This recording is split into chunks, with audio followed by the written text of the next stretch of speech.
Chapter 1. Fired. Peter Parker couldn't believe his luck. Or lack thereof. First he spent all last night grading papers. Jameson wanted more pictures of Spider-Man, and last night Electro decided to make reappearance to New York. All in all, things had gone on as they usually did. He got Jameson the photo, and got cheated out of some money in the process. Electro was back in jail after an hour-long fight, and he needed to repair a web shooter and his costume after it. And now he was late for his class. Again. With everything in his life, he had missed too many classes. He already used up all his sick days up in the first 2 months alone. The principal had warned him about his lateness. Peter wouldn't even do this except he and MJ needed the new income. Since MJ had moved back to New York and away from LA where her career was, her agent had dumped her and now she was trying to find work in New York again. Unfortunately, leaving for LA had caused some waves to the New York people, and well, it kind of snowballed from there. She got a few photo shoots, but nothing like what she had. He hated the fact that she had pretty much given up her career for him, left him feeling like he didn't deserve MJ. When she was away in their separation, it was the worst time in his life. And she had felt the same, which is why they were finally back together. It was still hard though. Aunt May was doing everything to help. She was actually patching up his costume as of this moment. He smiled at the thought. He was glad she finally knew about his secret, and she was handling a lot better than he had guessed. She was even trying to get the papers, albeit covertly thankfully, to get other papers to start thinking more positively of him. She didn't want her nephew thought of as a villain, even if no one knew it really was Peter under that mask. Everything was finally seemed to be getting along in his life. At least for now. The 3 major threats Ezekiel had warned him of was finally over, and life was looking up for a change. He saw the school in sight. I still can't believe how much this place has changed. Peter thought at the sight of his old high school. When he first saw it he didn't recognize it, then the incident with the student and the gun made him realize just how much the world had changed since his days in high school. He got a job teaching the kids science there, and to his surprise he enjoyed it. He really felt like he was getting taught to some of the kids, and he was. In his life he never would have thought he would either be a teacher or enjoy it. Well, to be fair, he had never seen himself in a skin-tight spider costume swinging through the city either, so life was full of surprises. Peter was running through the halls now trying to get to class. He glanced at one of the clocks on the walls. Ah hell, I'm so late. He managed to storm through his classroom door, startling a few of the students. There were a collection of groans from some of the students, who thought they were getting a free PRD, and he noticed a few students exchange money. Most likely they had bets on him showing up today. He looked at the clock. He was over half an hour late for his first class. Not good. Mr. Parker. He looked at the corner of the classroom and found the principal was sitting there waiting for him. Peter groaned inward. Great, just what I need. The principal got up and walked over to Peter. He was obviously not a happy man. Mr. Parker in my office after school. He said coldly and walked out. There were a few students joking about the teacher getting detention. Peter, however, felt he wasn't going to get off that easy. It was later in the day and Peter had finished up his last class. He wasn't looking forward to this next part at all. He walked to the principal's office. The secretary nodded at him and gestured for him to go in. Peter walked in and felt like this wasn't going to be pretty.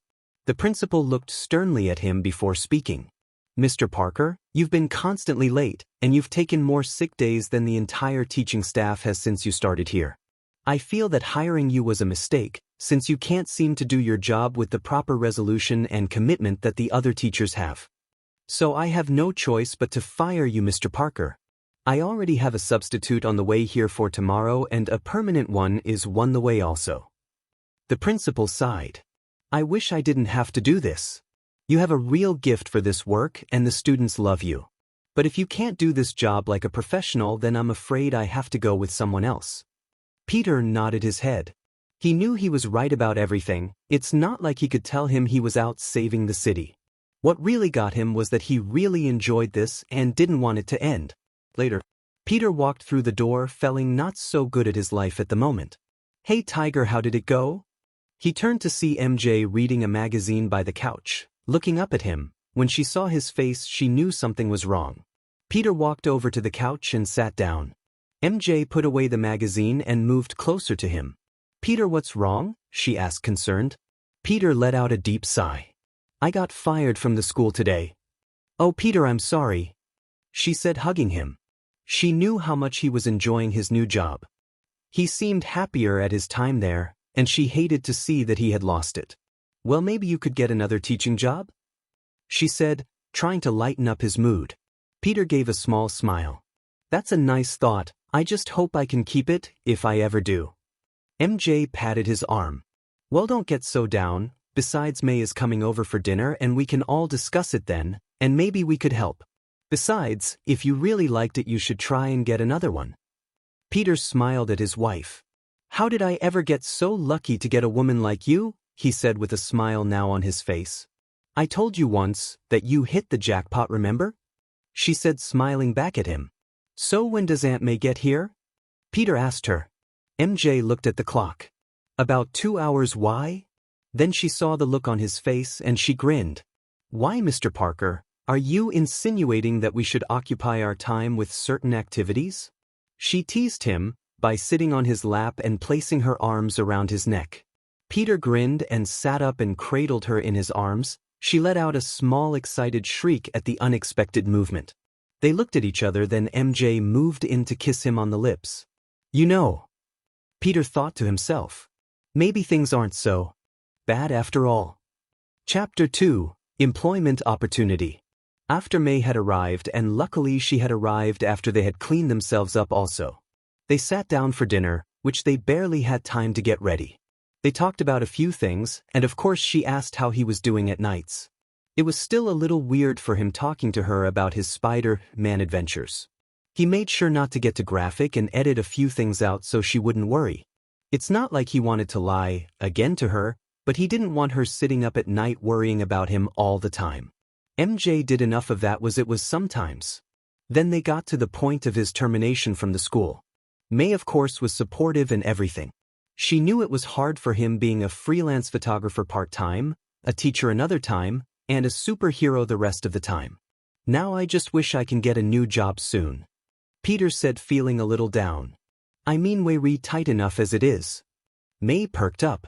Peter, do you have the morning paper? Peter looked a little confused. Yeah, why? May seemed to brighten up a little. Well, I saw something in it, I just remembered. I saw it and it reminded me of you. It was an advertisement to some gifted school looking for teachers. Peter's hopes went up. He immediately went to the paper that luckily hadn't been thrown out yet. May went over to him and showed him the article. Peter read it out loud. Teachers wanted for school in Westchester, New York. All applicants are asked to show up in person for an interview with headmaster of school for gifted. Peter read the address. He couldn't help but feel like he knew that address from somewhere, but couldn't place it. Something wrong, Peter?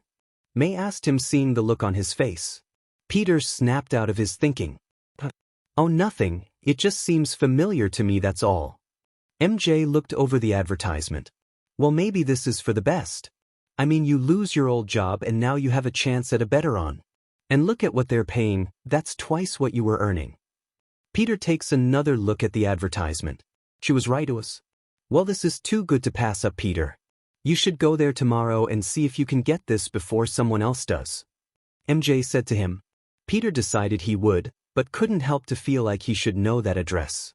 The next day, Peter had hopped into a cab and gave the address to the driver. He looked at Peter with a weird expression.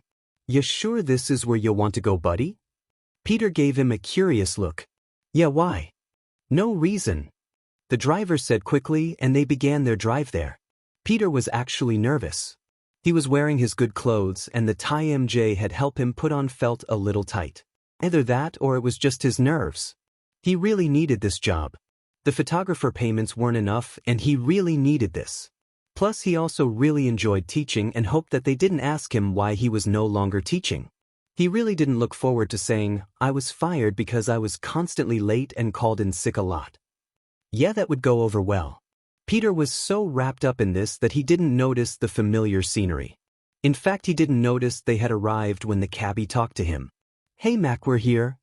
Peter snapped out of it and got out and paid the man. He seemed relieved to get out of there more than the money. Peter was confused until he turned around and saw a plaque on a wall going around the place. Xavier's Institute for Gifted Youngsters. Peter stared at it for a second. Then he began kicking himself hard. Gee, I wonder why that address seemed so familiar? Maybe because you've been here. Peter groaned inward. Now he understood why the name of the place wasn't on the ad. Someone most Lily thought they wouldn't give a second glacé if they had. Peter was rethinking all of this.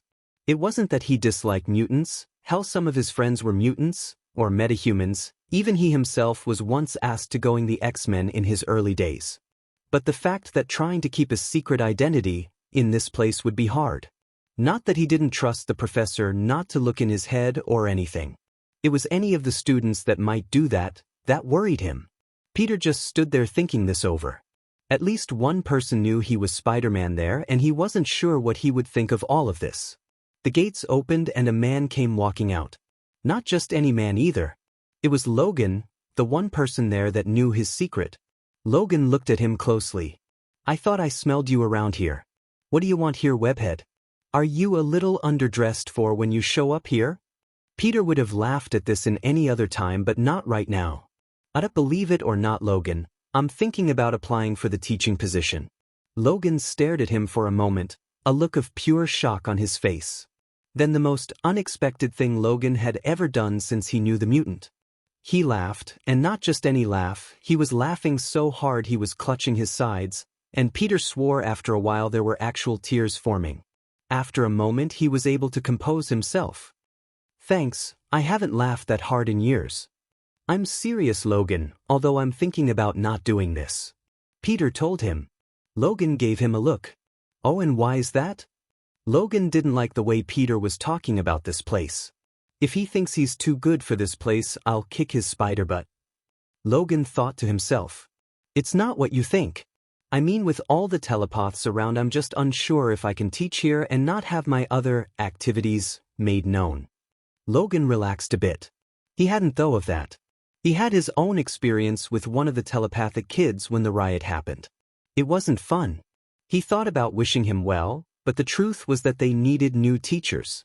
With the X-Men coming and going at a moment's notice, it was hard to get a decent school running all the time. That's why they did that ad to begin with. Besides, Parker wasn't the kind of person to hate or be intimidated by mutants, and teachers like that were hard to come by as it was. Look, bub, I won't lie to ya. We're desperate for help in this, and I could talk to the professor with ya and explain that you're not feeling like having your brain examined. Believe me, I know the feeling. Logan said to him. But he and Frost can tell the other telepaths to not look in your head. In fact, he might be able to put up some kind of mental barrier if you want. Peter thought about it. I don't know, Logan. Come on, at least meet the man, you know what he's like. Peter had to admit to that. Xavier could have looked into his head any number of times, when they met when he was Spider-Man. Peter sighed. I must be out of my mind. He thought. All right, let's meet the professor. Chapter 3, Interview and the Staff. Peter walked up to the mansion. The last time he was here was a while ago.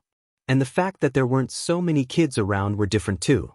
Looks like you guys have been busy. Pete says, trying to strike up conversation with a guy who's socially challenged. Logan grunts. You have no idea, Pete, I thought it was bad with a couple of kids, but with all of these kids here now, it's nuts. Peter tried not to laugh at his misfortune. Seeing Wolverine trying to play teacher would be hilarious, and might be just worth it working here. They made their way to the professor's office. Of course Peter knew the way, but since he was never here as Peter Parker, he let Logan lead the way. They stopped outside the door. Wait here, I'll straighten some things out with Chuck. Peter nodded and waited patiently by the door. For a split second he swore he felt his spider sense flare up, but it didn't last long. That and the fact he suddenly got a chill down his spine. Who are you? 3 identical voices said behind him. Peter nearly jumped up onto a wall out of instinct, but thankfully controlled himself. He found himself now facing 3 identical girls. They had on matching blue dresses, and all looked identical with the same short blonde hair and slightly glowing eyes. I'm Mr. Parker. Applying for the teaching position here. Peter said nervously.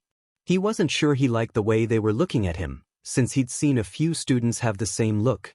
Thankfully Logan called him in from the other room. "Sorry girls, gotta go, bye," he said and ducked into the professor's study. The three girls, the Stepford Cuckoos, Eve, Phoebe and Fiona, watched him leave. "He seems nice," one of the girls said. "I think he's kind of cute." Fiona said. The other girls looked at her. "What? I know for a fact you two were thinking the same," she said to her sisters.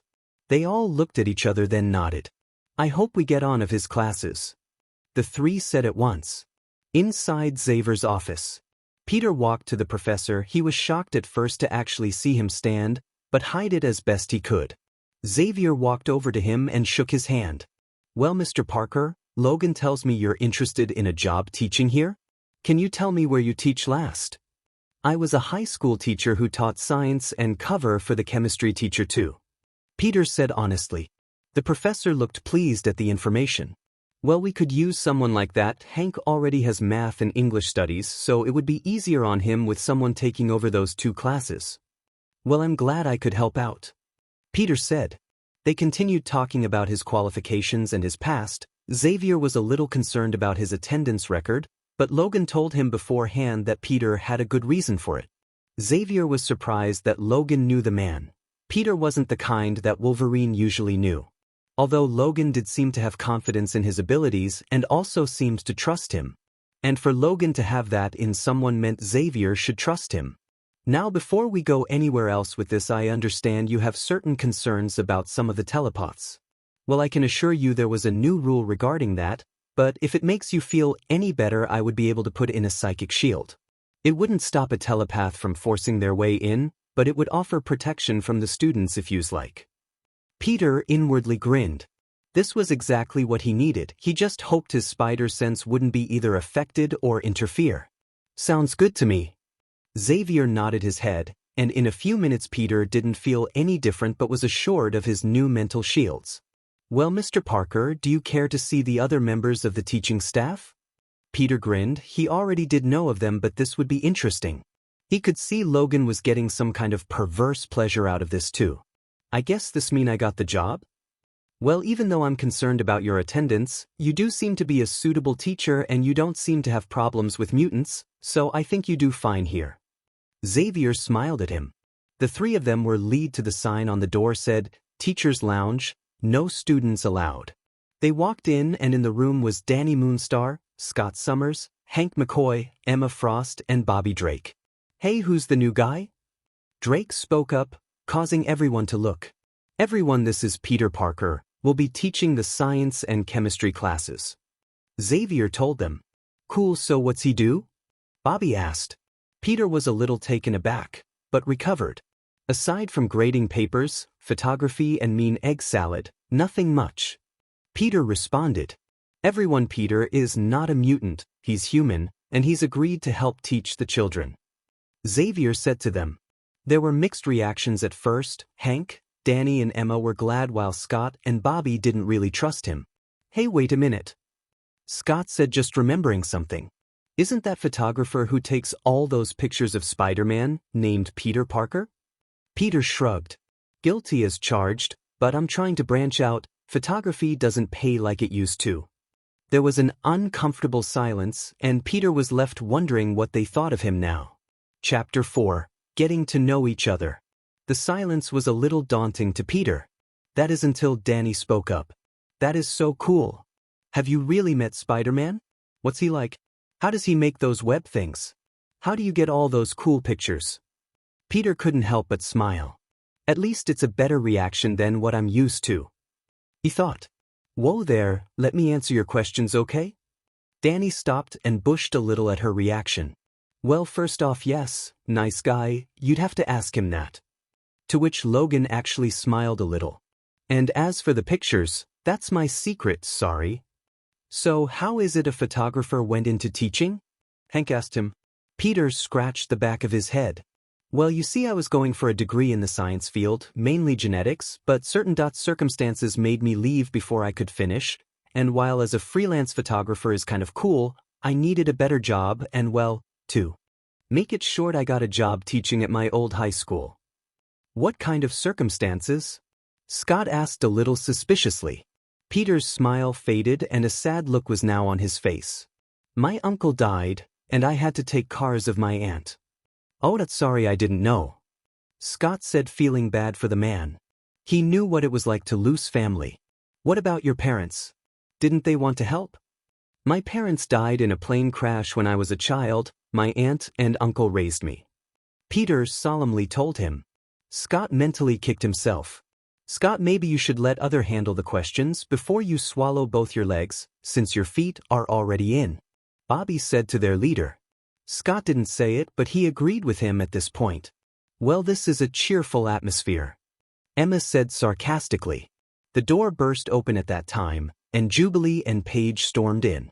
Well, Jubilee stormed, Paige was just following her. Hey, can't you read the sign out there?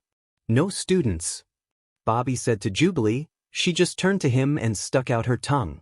Hey, is it true we're getting a new human teacher? The Asian teen asked the group. Everyone looked surprised. And how exactly did you know about that? Xavier said to her. From ... some of the girls.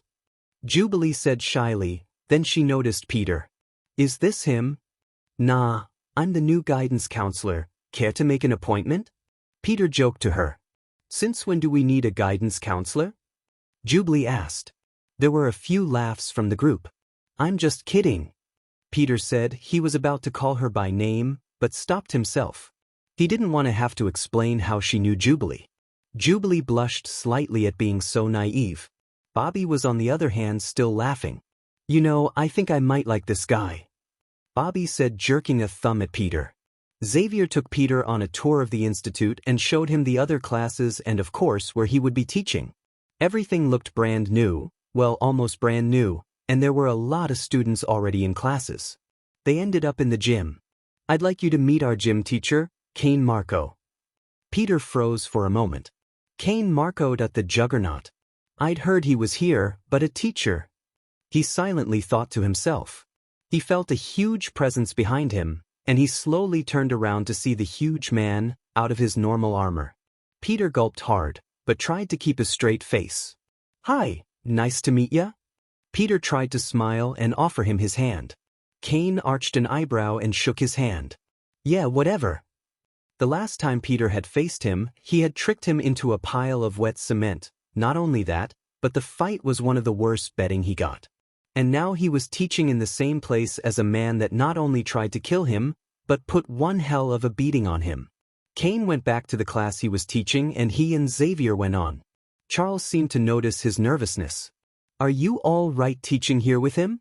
Peter looked at the professor. Shows, huh?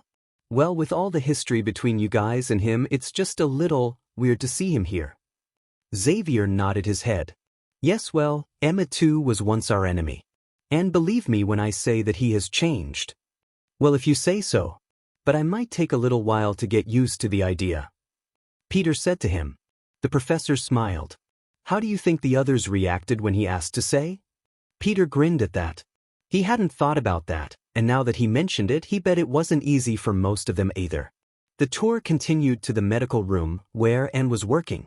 Annie, I have someone you should meet. Xavier said to her. Peter saw a woman in a nurse uniform coming towards them. Hello there, are you one of the new teachers? Peter smiled at her. Yup, that's me. Hey, Mom.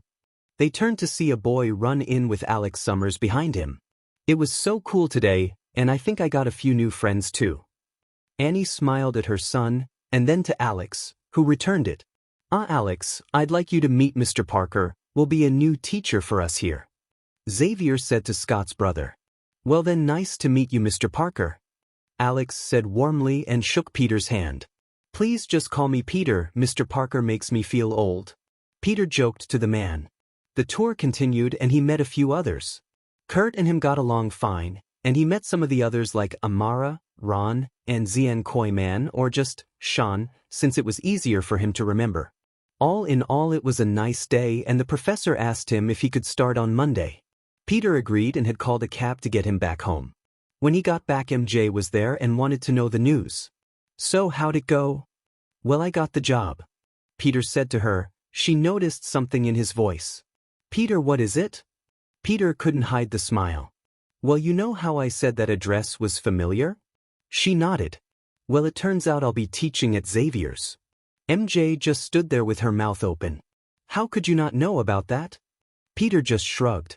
Well, to be fair, I usually only see them as Spider-Man, and I just swing over, not like I drive there every day, well, at least until now, that is. MJ just shook her head. Only you, Peter, only you, she said while smiling. Chapter 5. First Day on the Job Part 1. It was 5 days later, Monday to be exact. Peter's first day for teaching. Xavier had sent to him everything he would need to plan out some kind of teaching plan for the students, along with a list of his students, what they could do and if he needed to what to watch out for. Apparently some of the students liked to pull pranks. Now when he was in high school, that was common. What wasn't was the fact that those kids had powers to use to pull the pranks. Apparently things were going to be interesting there. Thankfully it was a little dull in New York. A few robberies and muggings here and there. The only real threat was a terrorist group, and Rhino and Doc October made an appearance. The doctor got away, but at least Rhino was back in jail, so that big gray headache was gone for the time being at least. So here he was swinging to Xavier's as fast as he could, since he didn't want to be late on the first day. He stopped by a nearby place to change into his civvies, as it were, and walked the rest of the way there, with his suitcase, containing all the school stuff, plus his costume in a hidden compartment. He wasn't sure if any of the kids had X-ray vision or something like that, so he felt it better to put it in his case. Having a kid seeing his suit underneath his clothes would be a big no-no. Punched in his access code for the gate he was given, and walked in. He walked up the road to the mansion to get ready for his first class. He made it to his science classroom with 15 minutes before the first group arrived. He was a little nervous, this being his first day and all, plus he wondered about that psychic shield and if it would hold up. Since Xavier put it in there, he was sure of it. A bell rang and started to make their way into his class. He noticed the 3 identical girls from earlier were in his class, and all shared a pleased look. They also seemed to be talking to each other, only not saying anything. He looked at his student list and saw a reference to 3 girls as telepaths, called the 3-in-1. He wondering about what that meant, and finally got it. So students, I'm Mr. Parker, your new teacher for the science and chemistry classes. So before we get to the boring old science stuff that I'm sure you're just waiting for in anticipation. Peter stopped for a beat to let a few of the kids chuckle at his joke. Let's get to know one another first. He began a roll call and asked a few questions, like what's your power, anything interesting. After he got through with that, he was about to start when one of the students spoke up. Hey, since you got to know us, how about a few questions from us? All right, why not? Peter shrugged, fair was fair. Is it true that you're really a human? Yes, and don't worry, I have no hard feelings towards mutants, so don't worry about me being hard on you because I hate you, because I don't. He sensed a few of the students feel a little more at ease with this. He answered a few more questions. Then he said he was going to answer one last one before they got started. Are you single? The Stepford Cuckoos asked in unison. A few of the students laughed and a few looked interested in the question. Actually I'm married. He held up his hand to show off his ring. The 3 girls looked a little disappointed. You got a picture? One of the students asked. Yeah, is she hot? Another asked. He didn't know why, but he got out a picture he carried of MJ in his wallet and passed it out. Demon dude. She's a babe. She looks like a model or something. Said one of them. Yeah, right, let me see that DMN she does. Peter grinned. Well, she is actually that, and sometimes she acts too. The male student's impression of Peter went up a notch after that. Hey, yeah, I recognize her. You dog you. After everyone got a look, he began his first class. Everything went smoothly enough, and the kids seemed to enjoy it, since he tried to liven it up so they wouldn't be bored to tears, like a few teachers he once knew. After that he had his next class. This was a slightly older group, and he saw Jubilee and Paige in this group. Well, if it isn't Mr. Guidance Counselor. Jubilee said, with a small smile, showing there were no hard feelings. Still want to make an appointment, Miss Lee? Peter said with a huge smile. She just shook her head good-naturedly at him and took her seat next to Paige. This class seemed to go as smoothly as the last one. And he was glad to see a few of his students were enjoying themselves. That is until one of them spoke up. Why exactly do we need to know any of this? Said a boy from the back. All I need to know is this. He created a ball of electricity to illustrate his point. Peter looked at the boy, then around the science room. He put on some rubber gloves and took out a metallic rod. Science can be very useful, here let me demonstrate. He also took a rubber mat out and some copper wiring and tied one end to the rod and another to a battery. He placed the mat on the floor, stood on it, and thrust the bar into the electric ball. There was a sudden spark and it was gone. The class was a little impressed. I guess all those years of fighting electro have paid off. Peter thought to himself. How did you do that? The boy asked him, staring at where his ball of energy used to be. Peter smiled at him. I'll tell you, and a lot more interesting things if you let me. The boy looked up at Peter and slowly nodded his head. Good. You see, class science is everywhere and we use it all the time. Knowing how something works can give you an advantage over those that don't, and you see the world in a new light. While Peter was talking, Jubilee and Paige were whispering together. You got to admit that was pretty cool. Jubilee said to her. Paige nodded in agreement. No kidding, I get the feeling that science class just got a lot more interesting. Jubilee smiled. No kidding, not to mention at least he's funny, and doesn't talk in big boring words. Paige noticed how Jubilee was looking at Peter and shook her head. Just don't tell me you're crushing on him. I am not. She hissed back at her. Paige just held up her hands in defense. I'm just kidding, lighten up. Chapter 6, First Day on the Job Part 2. The launch bell had rung and the students were piling out. Peter put away everything in his case and went to the cafeteria since he forgot to bring anything for lunch. He was walking to Halls when he nearly collided with someone.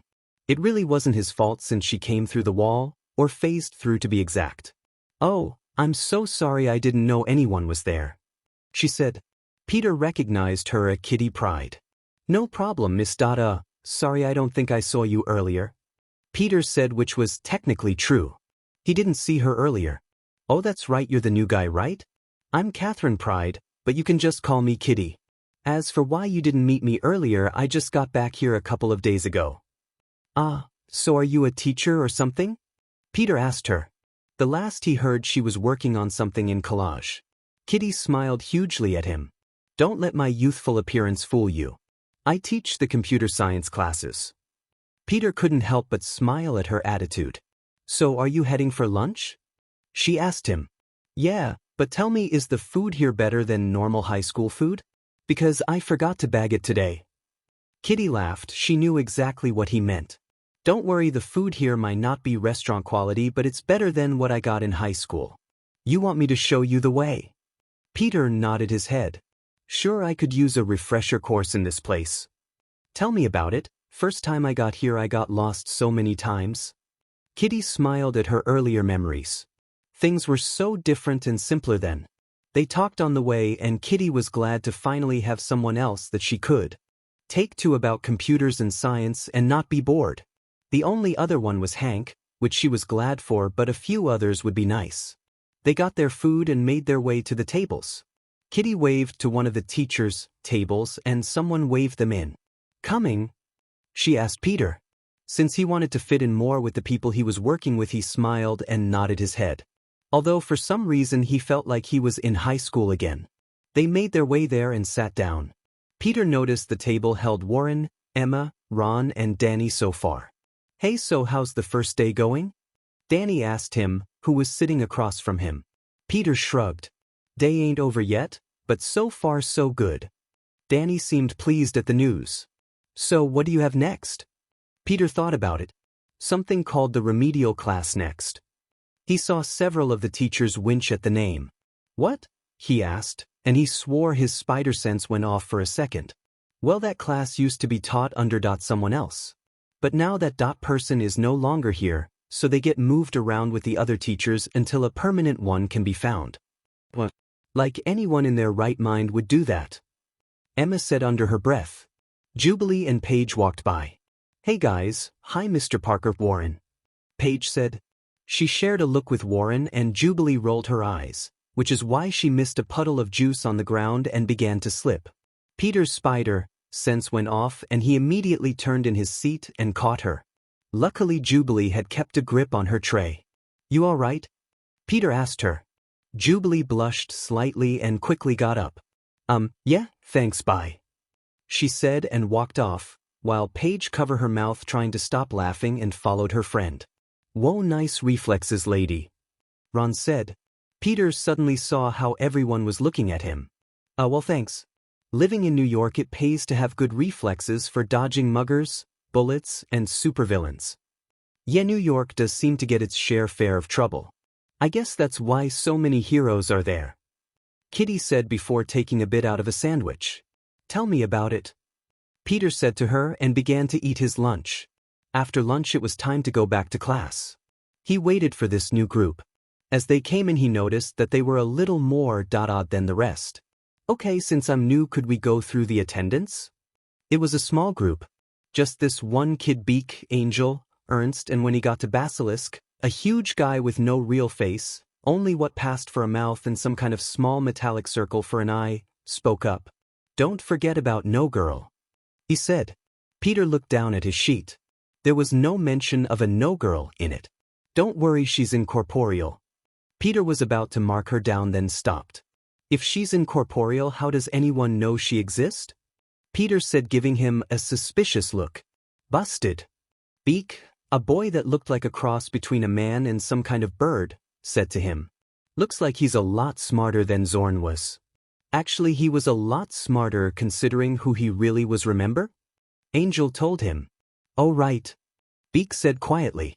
"Okay, so who's Martha Johnson?" Peter said.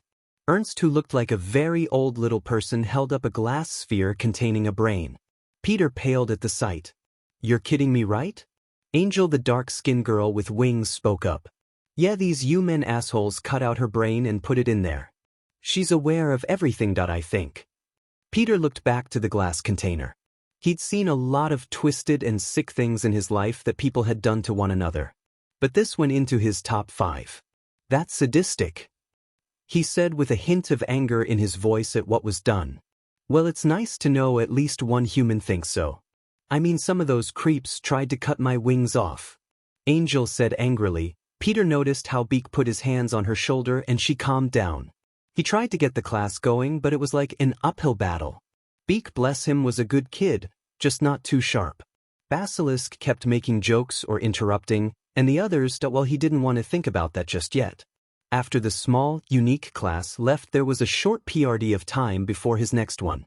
He went to the teacher's room and flopped down on the couch. He threw one arm over his eyes and tried not to think about what he just went through. Remedial class, right? He moved his arm and opened his eyes to see Kurt standing in the room grabbing some coffee. "How'd you guess?" Peter said sarcastically. Kurt smiled at him. First time anyone has that class, they do the same thing, or they start slamming their head into a wall. Peter had to smile at his attempt to lighten the mood. "Yeah, well, if I did that, it would make this headache I feel even worse." Kurt shook his head good-naturedly. "Well, I hope the next classes are better." "Thanks," Peter said and went back to thinking about forgetting about the last class. Back at his home, Peter came back after classes were finished. He didn't feel like web-slinging home, so he took a bus and then a couple of subways back. He opened the door and placed his suitcase in the bedroom so it was safely out of the way. "So how was your first day, Tiger?" MJ said, coming in from the bathroom. Peter smiled up at her. "Well, I had a mostly good classes with the exception of one, and I got a few schoolgirl crushes on me already. I nearly let my identity out on the first day, met a few nice people, and I think there are a few really bright kids in my class." MJ smiled at how happy he sounded. "Wait a minute. What schoolgirl crushes?" Chapter 7. Invitation to Dinner. A week had gone by for Peter. Everything sent as smoothly as things always did. The 3 girls still seemed to have a crush on him, but he figured they liked the fantasy they had other than reality. It was nice of them when one day they actually gave him an apple. One each, that is. It was kind of nice if a little cliché, but he liked clichés. Some of the students showed real promise, like David Aline. The kid just seemed to really get into things. There was also Lori Collins, a shy girl that kind of reminded him of himself in high school. There were a few problems. He was still struggling with a certain class, but was getting a little headway. At least the pranks they liked to pull were toned down a little more. He tried to help Beak out. He was a good kid, just, well, He didn't want to say bird-brained, but it did fit. There was also Noriko Ashida. She was a Japanese girl who had to wear these huge, metallic gauntlets all the time in order for her to control her powers. She was quite moody, and every time he tried to help her she seemed to pull away and retreat into her own personally place. Well, I guess it's time to head on home, he said to himself, backing up his things. He was wondering if MJ got that part for the photo shoot she had this morning. Xavier's office. Most of the senior staff were present. They had just finished discussing certain problems like the return of a certain religious fanatics in the world. Also, they feared what would happen to all the mutants that had sworn themselves to Polaris. I guess we'll just have to wait and see, won't we? Xavier asked them. They all pretty much agreed they couldn't do anything at the moment until someone made a move. They moved the discussion to the school and students, which they finally got to Peter. So what does everyone think of Mr. Parker so far? Xavier asked them all. Well, he seems like a nice guy. Scott had to admit. At first he wasn't sure letting a human in was such a good choice, but he had to admit he was doing all right. Yeah, and I know the student like him. Kitty said. I overheard some of them actually say in my class they couldn't wait to get to his class. Beast chuckled. Yes, I know. I once looked in on him. He has a unique way of making it actually fun for the students to learn. Xavier looked interested in this. Oh, and how does he do that? Well, he has students volunteer for demonstrations and even use their powers if they're both careful and not the deadly kind of power. He even goes into explaining the science behind some of their abilities. Hank told the professor. I must admit the students are learning not only about their science but also about themselves, which is quite a fascinating idea. Charles raised an eyebrow, intrigued about this. Well, how about the man himself? Logan, you seem to know more about him than the rest of us. Care to share anything? Logan did his best to hold back a smile. If you only knew Chuck. He thought inward, careful not to project it. I only know a bit about him. That he's married and what he did, that's about it. I didn't know he was married. Bobby said. You didn't notice the ring on his finger? Emma said to him. You didn't? Oh, I guess I missed that. Bobby said. You know, I don't think we really know him at all. Danny said to them, thinking about all the time he had spent here. Logan nearly lost it at that point and nearly laughed, but thankfully no one could tell he was hiding it. The others agreed about all of this. Well, I don't think it will do to have a teacher here who we know nothing about. Xavier said. What do you have in mind, Charles? Emma asked him. Well, I think he should get to know Mr. Parker better. After all, he is teaching here, and we see him on a regular basis. So I think we should invite him and his wife over for dinner in order to get to know him better. Does anyone disagree? Charles asked them. Is this a fancy thing, because I don't do that? Logan said, clearly making it his point that if it was, he was so out of there. No, Logan, we wouldn't do that to you. Charles said with a hint of a smile. I think it would be a good idea. We should get along with others more, especially human ones. Kurt spoke up. If we are to truly fight for a world where humans and mutants can live in harmony, I think if we can't sit down to dinner with them, how can we learn to live with them? Exactly my point, Kurt. Xavier said. Are there any objections to this? There didn't seem to be, so it was decided they would invite the Parkers over tonight if possible. Parker residence. Peter and MJ were sitting together on the sofa. MJ was glad she had got the photo shoot and Peter was happy for her. When the phone rang, he went to get it. MJ was listening in. Yes, how can I help you? Really? Well, I guess. Is it a formal thing or, oh sure, I'll ask her, well, I'll see that, okay, I'll call back. What was that all about, Peter? She asked him. Peter looked a little nervous. Well, that was Professor Xavier. He wanted to know if we would like to have dinner over at the mansion with the teaching staff. MJ looked surprised at this. You mean I can finally get to meet some of your friends? Well, to be fair, I did introduce you to Captain America. Peter said. MJ looked at him. Yeah, after a terrorist attack. Peter, I never get to meet the people in your life because you hide from everyone, even those you fight alongside with. They don't even know you are Spider-Man and they're asking for you, Peter Parker. So this is the only chance I can get a glimpse into a part of your world I never see. Peter sighed. He knew it was useless to change her mind when it was made up. Well, better get out that green dress you like so much, I'll call them back to confirm it. Mary Jane smiled brightly at him. Thanks, she said, planting a kiss on him before leaving to get ready. Peter just shook his head. This was going to be a very interesting night. Chapter 8. Dinner with the X-Men. Bobby was looking for the right apartment. Since the Parkers didn't have a car, he was elected to go and pick them up. He looked at the address he had written down and then up at the door. Looks like the place, he said out loud. He knocked, and when a beautiful redhead who for a second reminded him a little of Jean opened the door, he froze. Oh, sorry, I'm looking for the Parkers. She actually laughed a little. You must be Bobby. Peter will be just a minute, why don't you come in? Then she moved away from the door. Bobby, on the other hand, couldn't believe that Peter, a normal guy, had a wife like that. Peter, you just got a lot more of my respect, Bobby thought to himself. On the ride to the institute, Peter gave MJ the lowdown. So Hank is the big blue cat-like guy. Kurt looks like a blue furry demon elf. Warren has wings. MJ went down the list of people he told her about. Peter, I think I can handle it. I mean, I have seen the pictures of these people, so don't worry about it. When they arrived, Peter and MJ got out while Bobby parked the car. Peter led MJ to the front door and walked into the foyer of the mansion. So this is your wife, hubbub? Peter saw Logan perched up against a wall. Geez, Logan, give a guy a heart attack, why don't ya? Peter said after his heart stopped racing from the surprise. Mary Jane looked Logan over a little. So I guess you're the famous Wolverine Peter has told me about of the years. Logan grinned. Believe every word of it, especially the bad ones. And they turned to Peter with a smile. Well, you were right about him, he's exactly as you described him. Logan snorted, then walked off in a direction. This way, the others are waitin' for ya. They walked off and soon came to a dining room area. It had a long table and plenty of room to walk around and talk before or after a meal was served. MJ guessed it was some kind of room originally used for parties used by the upper class in the old days. MJ looked around and saw many people there. A few gave her astonished looks like they'd seen a ghost or something.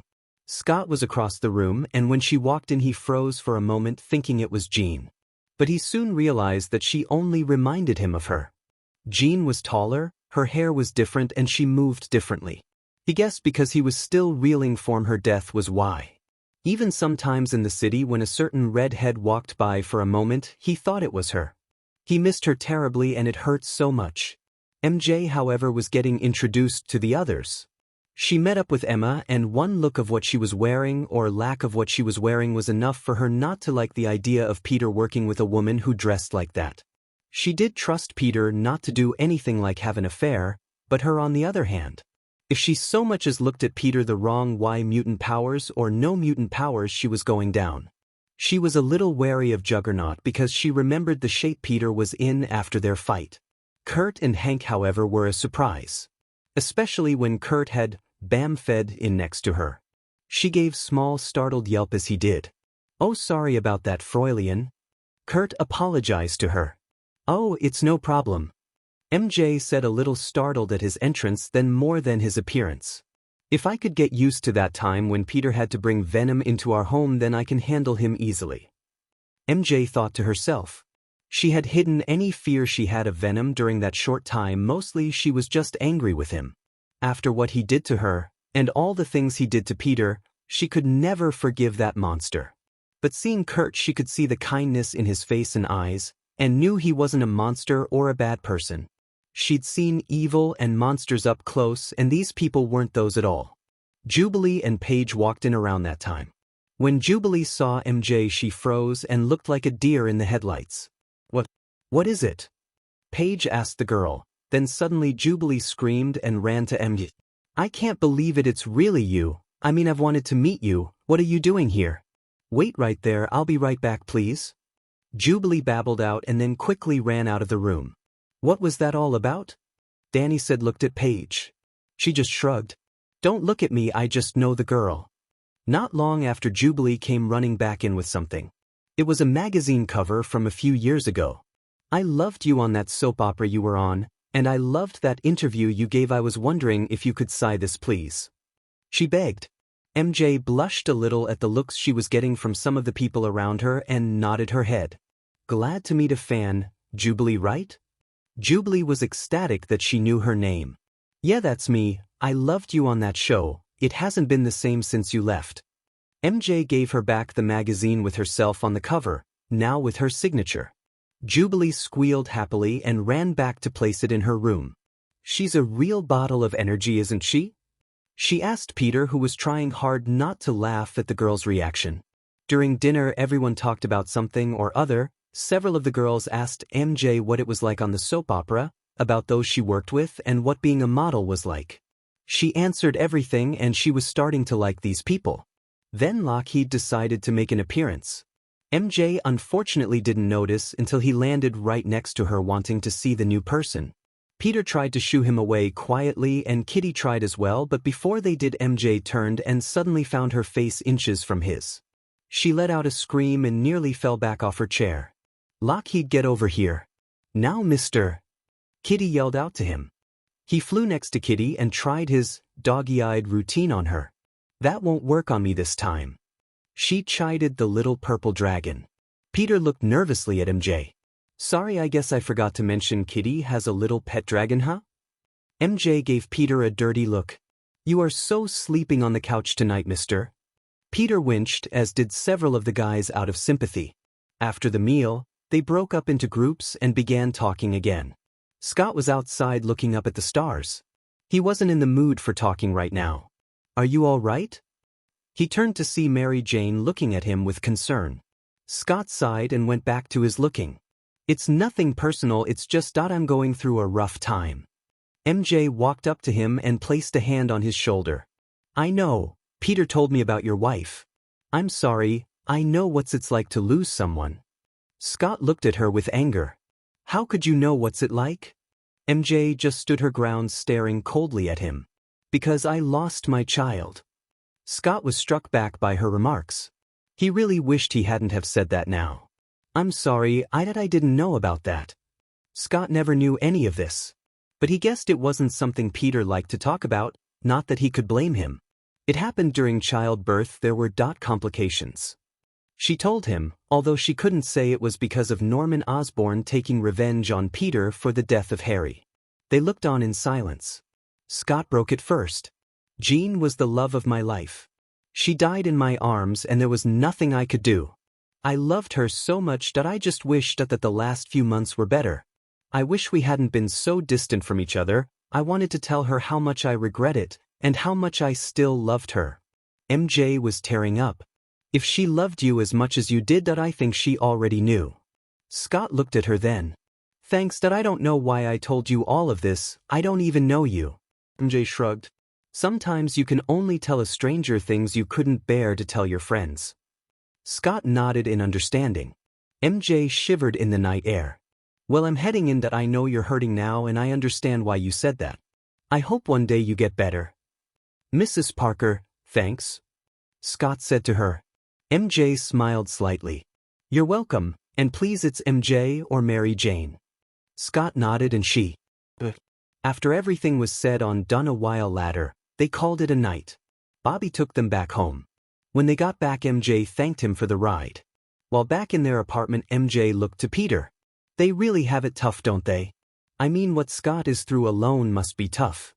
Peter went up behind his wife and wrapped his arms around her. I know, it's not an easy life what some of us live in. I'm just glad I have you to keep me strong. MJ turned herself around in his grasp, then wrapped her own arms around him. Why does the world seem to punish those that are just trying to help it make it better? I wish I knew. He said softly to her.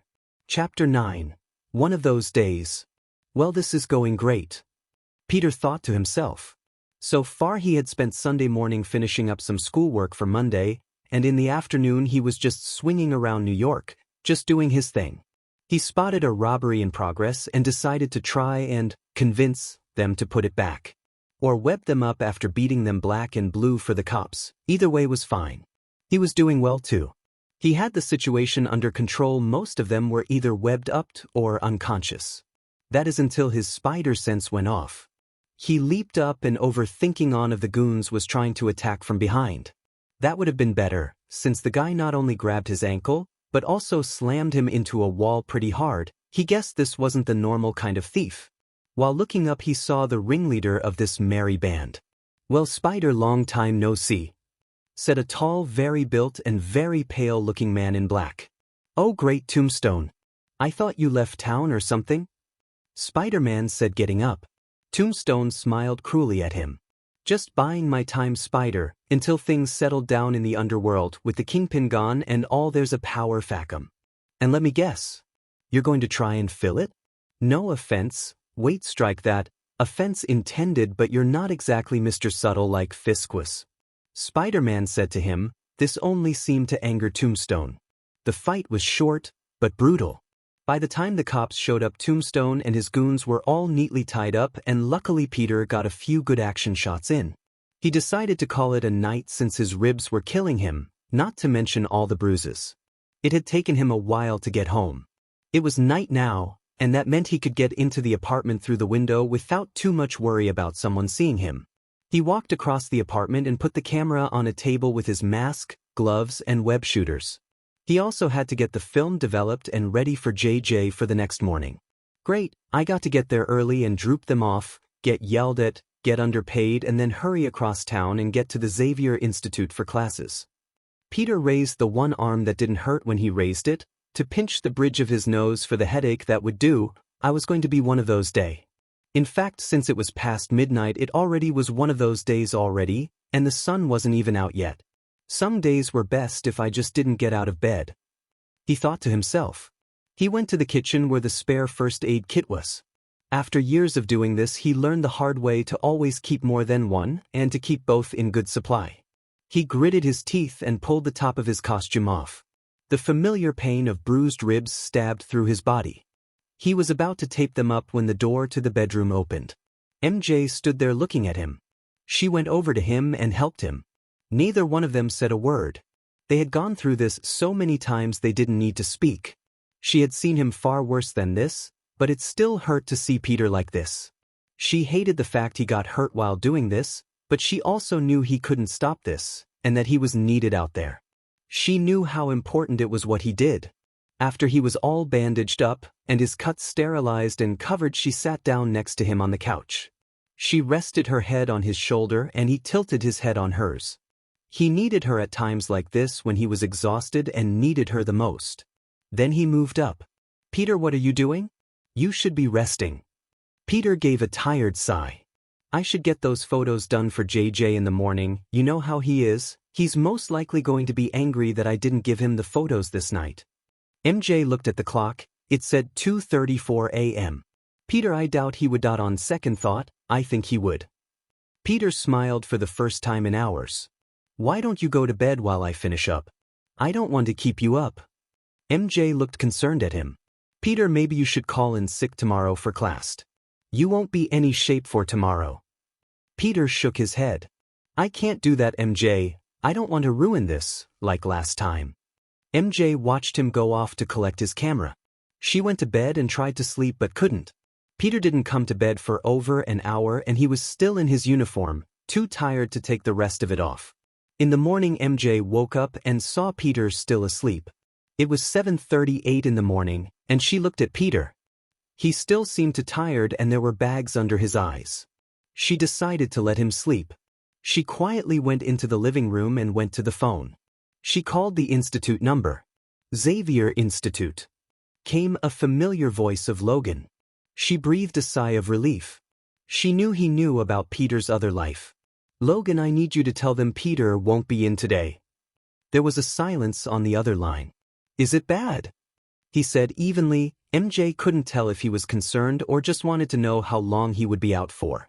"He ran into someone last night and it got a little rough. He didn't get to bed until about 3 in the morning, and he's dead tired.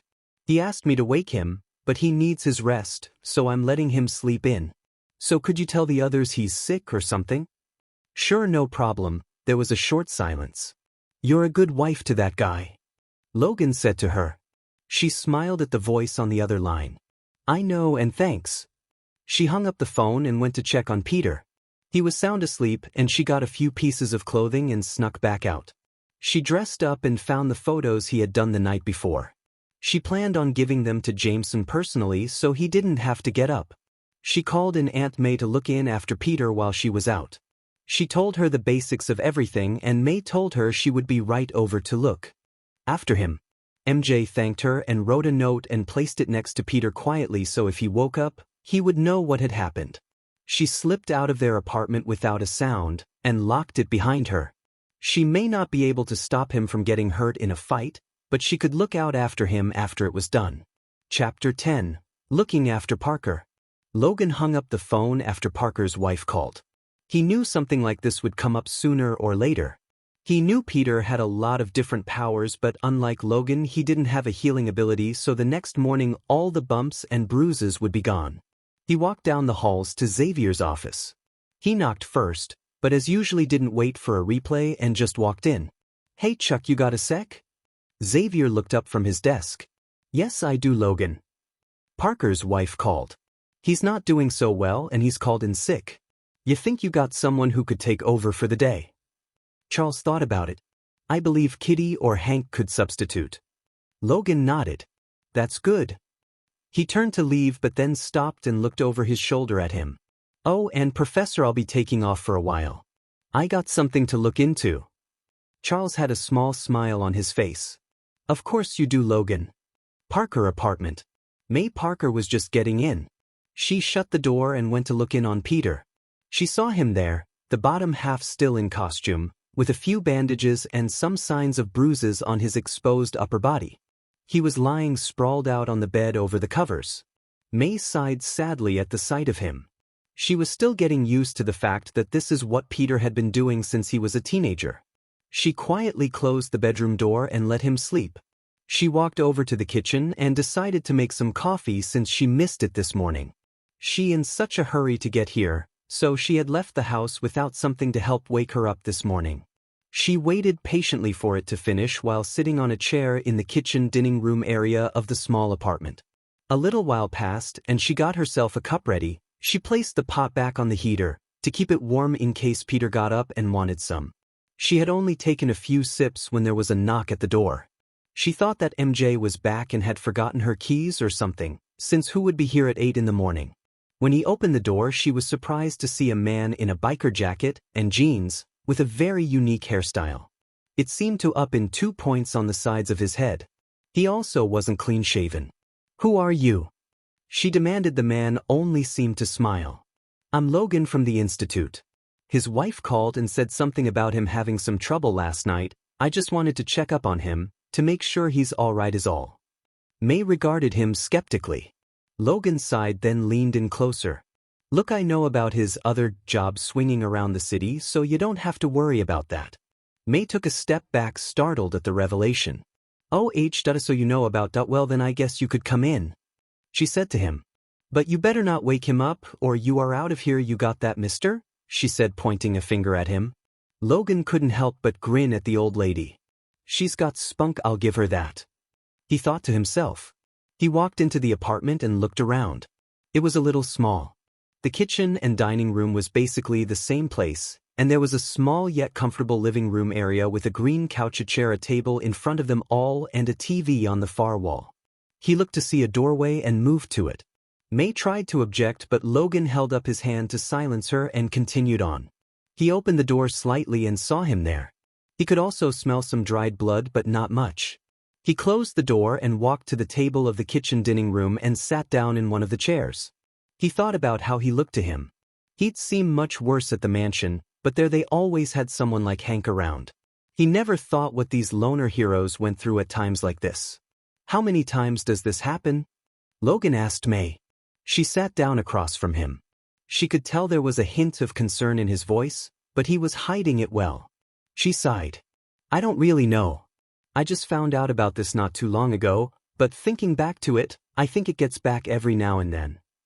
He was a lot worse than that when I stumbled on him sleeping and found the tattered remains of one of his costumes. Not exactly the best way to find out your nephew is a superhero." Logan shook his head. After all the years of knowing this guy, he suddenly realized besides the fact that he knew Peter was Spider-Man, there was nothing much else he knew about the man. Why does he do this? He asked her. I just don't get it. I know why the others and me fight.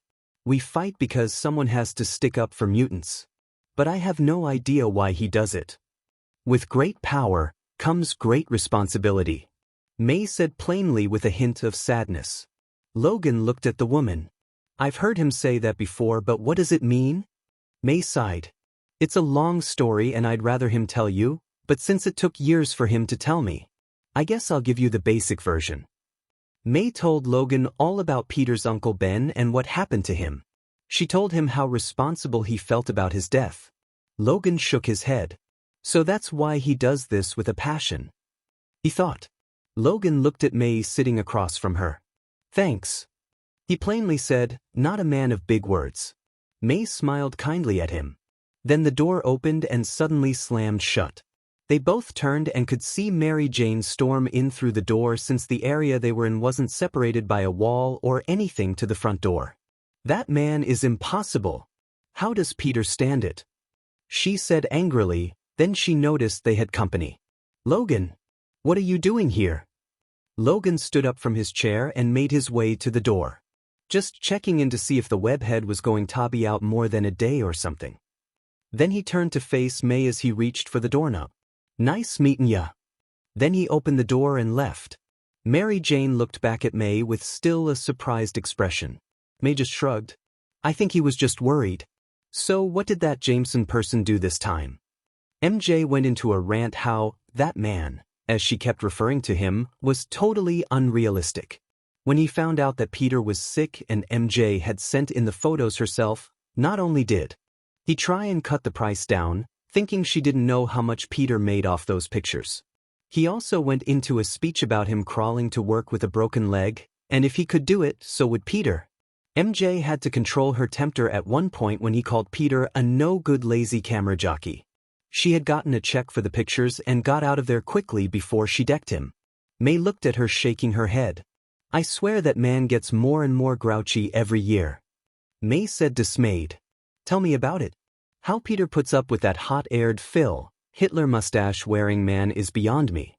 MJ said exasperated. She brushed a strand of hair out of her face. So how's Peter, is he still asleep? May nodded. Good, we should let him, he's been busy lately and really needs it. MJ said to her. Chapter 11. Trouble at School. It had been a couple of days since he had called in sick. He still didn't like the idea MJ had done that to him, but he knew she was just looking out for him. What he didn't know was about Logan, since they didn't tell him, because that might make him more difficult to deal with. Which was why Logan was giving Peter strange looks every now and again, and he didn't know why. Probably just trying to see if I show any signs of the fight I was in. Peter thinks to himself. He goes to his second PRD class. It seems like every day there are more and more students coming to Xavier's. There were also signs of new construction going on to expand the school. He noticed a few new names on his new attendance list. He looked up and was glad to see that even though every seat was taken, with the exception of Paige and Jubilee who were off on a mission, at least the classroom wasn't overcrowded. So class, here's what's on for today, Peter said to them. In two black unmarked vans, hold several men in white robes. They are members of the Fanatical Church of Humanity, a group who believe mutants are against God. They are strapping themselves up with arms and grenades. Some put on crosses on themselves, while others have their weapons against their bowed heads in some perverse type of prayer. A man in robes at the head of the vehicle gets up. All look to him with reference like he was some type of holy man. Even though there is nothing holy about him. He wears a dark beard over his pale face. His cold dark eyes look around the group today. We have learned that most of the adults in this school are away. So we will take this time to wipe this vile evil from our lives and send these abominations back to hell. His voice is filled with religious reverence while carrying hate and venom. The others only choose to hear the reverence as they cheer him on. They all finish their preparations. The leader of this group heads to the front. Let us begin, he calmly says to the driver. The driver takes off and that signals the other van to begin also. They drive normally until the gates of the school are in sight. Then they increase the speed. The lead van rips through the gates, beginning the attack. Science classroom. Peter is in the middle of a class when an alarm sounds. At first he thought it was a bell, then his spider sense kicks in. The PA system then kicks in. Attention all students, we need all students to go to the lower levels, immediately go there right now. They hear Scott announce over the system. They all hear the urgency in his voice. All right, you heard the man. Peter says, not wasting any time. He points to the door. Everyone go to the lower levels. What's going on? A random student asks as the class makes their way to the door. I don't know, but I intend to find out. Peter says. When the class is emptied, he takes his suitcase and charges into the hall. He runs into Kitty Pryde on the way. What's going on? He asked urgently. The school is under attack. Kitty said, fear evident in her voice. She grabs his arm and phases him into the teacher's lounge. I want you to stay here, no matter what, okay? She said sternly. Peter nods his head and Kitty goes through the wall to join the others. Peter looks around. The room has no windows, but he sees a ventilation duct large enough for someone to get through. Peter smiles to himself. Perfect. He places the case on the nearby table and then locks the door from the inside just in case. He goes back to the case and opens the back of it to reveal his costume and web shooters. The Church of Humanity are going at it, guns a-blazing. They shoot anything that moves, and unfortunately some of the children who were in between classes or had a free PRD were outside when they attacked. Several children lay on the ground from obvious wounds, while some are using their powers to defend others. The only X-Men at the Institute at this time were Wolverine, Shadowcat, Danny Moonstar, Karma, Ron, and Kurt. They were doing their best to try and save the students. Kurt was teleporting small groups underground to the medical ward where Annie was there waiting to treat them. Kitty was also helping the students that were not injured get away by phasing them. Logan was attacking the COH with a vengeance. Karma was controlling some of them and forced them to drop all their weapons, while Danny and Ron did their best to disarm as many as they could. They were winning too until two more vans appeared. Great, looks like they brought back up too, Bobby, currently in his ice form, said from one of his ice slides. He moved to the vans, but missed one of the attackers take a grenade and throw it at his slide. The explosion not only shatters his slide but also sends Bobby flying through the air and lands hard on the ground, dazing him. Nariko Ashida, a Japanese girl with special gauntlets, fires electrical attacks, while a friend of hers, Sophia Mantega, uses her powers to create giant gusts of wind to send a couple of the attackers back a few feet. The Stepford Cuckoos are also there, using their combined minds to force some of the new arrival to sleep. They are doing well until a grenade blast erupts too close to them. They aren't hurt badly, but their heads are ringing and can't focus. Then they see two of the attackers raise guns to them. They think this is the end. That today is the day they will join their other two sisters that died. They all grab each other's hands and prepare for the end. Not so fast, their partner. The men look up and two webbing shots attach to their guns and are yanked away. The three sisters look up just in time to see Spider-Man leap from the wall of the mansion. He landed in front of the three girls and, as soon as he touched down, leaped up again and sailed over the heads of the now disarmed men in robes. As he was over their heads, he grabbed their heads and banged them together, knocking them out. He landed as the two fell to the earth. And he nails the dismount. Spider-Man said, "Hey Spider-Man, what are you doing here?" Danny said over her shoulder while giving a man an up-close look at his worst nightmare. "Well, I heard there was a party going on, and I decided to come since I was in the neighborhood and all," he said to her while dodging gunfire. "I'm guessing these guys are the party crashers?" "Ye can say that," Ron said while in her werewolf form, and pounced on one of the robed figures. After that it was soon over. Kurt was taking the injured to the medical ward, while the others disarmed and tied up the attackers. Spider-Man, of course, made things easier by webbing them up. He was just finishing up the leader of the group. "You and the other freaks will feel the wrath of God, you hellspawn's devils. We will hump." He was cut off in mid-tirade as Spider-Man webbed his mouth. "You know, I've heard a lot over the years," he said to him. "Everything from mad men and their reasons for taking over the world, egotistical megalomaniacs and their long-winded speeches, and guys and their reasons for revenge. But you, on the other hand, make me sick." The sounds of sirens could be heard in the distance. Well, looks like the neighbors complained about the noise. Spider-Man said to the X-Men, I guess that's my cue to leave. The cops and me don't really get along. See you all some other time, and if you don't mind, I think I'll take the back way out. With that, he shot a web line on the upper level of the mansion and sung up to it. He jumped onto and over the roof and disappeared behind it. Several of the students looked up in awe at where he disappeared to. That was so cool. One of the younger kids still outside said. Kitty shook her head and immediately went back inside. She had forgotten about Peter and wanted to check up on him and to see if he stayed in the room. She started to phase through the rooms because it was faster than going the long way. She finally made it to the room. Hey Peter, just letting you know that dash, then she gasped. Standing there was Peter. He had on his pants and shoes, but he was in the process of taking off a top that was the exact same as Spider-Man's. Her hand to her mouth, she stared at Peter, then her eyes caught his suitcase and the false back to it. Laying there was his normal shirt and tie, and a Spider-Man mask, gloves and web shooters. They just stared at each other.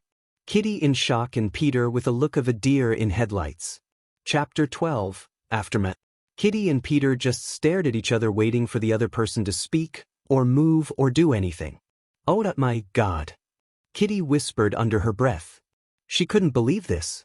Of the most closely guarded secrets was the identity of Spider-Man. No one knew who he was, and now she just walked in on the one person she wouldn't even suspect of Spider-Man being. That I can explain? Peter said warily. Kitty looked at him. This should be good. She said, still a little in shock of this. Okay, would you believe I'm the world's biggest Spider-Man fan and I wear identical costume under my clothes? No. Kitty said to him.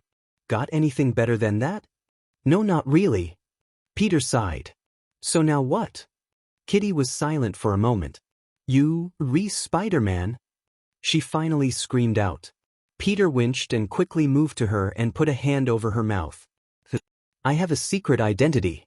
That means no one can know. I mean, I don't want the whole place and the rest of the New York State to know about this. Now I'm going to remove my hand. Please don't scream anything like that again, please. Peter begged. Kitty nodded her head and he slowly removed his hand. I think I need to sit down. Kitty said wearily and went over to a vacant seat and plopped down on it. She looked over at him as he quickly changed 1,000 questions running through her head. So, am I the only one that knows about this? Peter, who was no finishing putting on his shirt, looked at her, a little unsure of what to say. Well, that not exactly. Logan knows, but that's it. Logan! She screamed. How long? She demanded. A few years actually. He met me up in Canada on this thing we had with a Wendigo, and he knew who I was out of costume thanks to that demon nose of his. Kitty's jaw had dropped at that. Logan knew for years and didn't tell anyone? She thought to herself. Him and me are going to have a luong talk. Kitty said in a slightly miffed mood. Yeah, well, the guy can keep a secret. Peter said light-heartedly, then he got all serious and sat beside her. Kitty, I need you to keep this to yourself. Kitty stared at him and could see the concern and the seriousness of it. All right, but I have to ask you at least one question right now. Why haven't you ever trusted anyone with your identity? I mean, we don't exactly spill any of our secrets either. Peter sighed and looked away. Everyone that knows about me being Spider-Man is put at risk. Everyone close to me ends up getting hurt or worse. Kitty didn't buy it. Come on, it can't be that bad. Peter didn't move, but his voice was even and emotionless. My first great love, Gwen Stacy, died because the Green Goblin found out who I was and killed her. Her father, who knew who I was, died also. The Green Goblin also was responsible for the death of my child with MJ, and others who found out about me, or those close to me, have been targets for others to exploit. Kitty couldn't say a word. She didn't know what to say. She could hear the pain in his voice and she felt her eyes tear up. I'm sorry, she whispered. I won't say a thing. Peter turned to her with tired eyes. Thanks. He got up and got his case. We should see how the others are doing. Kitty nodded and they left the room. Peter and her made the way to the lower levels to the medical ward. They walked there in silence. When they got there, Annie was currently treating several students who had the worst of it. Annie, you need some help? Kitty said over to her. Annie looked up. Her hair was a mess and she had blood on her gloves and uniform. Anything you can do to stabilize will do for now. She said to her, then looked to Peter. Unless you have any experience with injuries, you should leave. I got experience, Peter said, which actually surprised Annie. Kitty thought she might know of how he was experienced. When Peter saw the look she gave him, he got out the usual cover story. I was in the Carnage riots and helped out. Plus I got banged up myself, so I got first-hand experience from both ends. Annie nodded, then pointed to the students by the wall that were not in serious trouble but still needed help. Peter went to them immediately, while Kitty followed him. Peter began working on the injured students. Years of practice on himself paid off this day. He also noticed one of his students, Josh Foley, a golden skin mutant, was using his healing powers to help out. I took a couple of hours, everyone was tired after it. Thankfully the robed attackers were bad shots and missed most vital organs. In fact, Annie had used some of very small stockpile she had of angel's blood with its healing properties to help the most critically wounded. But many of the students were still in the medical ward and would have to stay for several days at least for supervision. Peter and Kitty had sat down together near a wall. Kitty was resting her head on Peter's shoulder, resting. You do realize I have a lot of questions? Kitty said quietly to him. Peter sighed and nodded. But I think that can wait until another time. Peter was glad for it. After what they just went through, he really didn't feel up to it.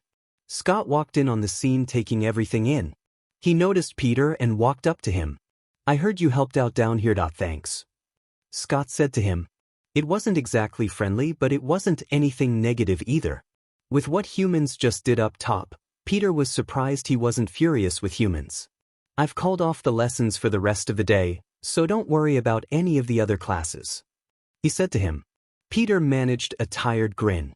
Thanks, I think I'll head home and surprise my wife. Scott actually managed a small smile at him. You want a ride? The bus could take a while.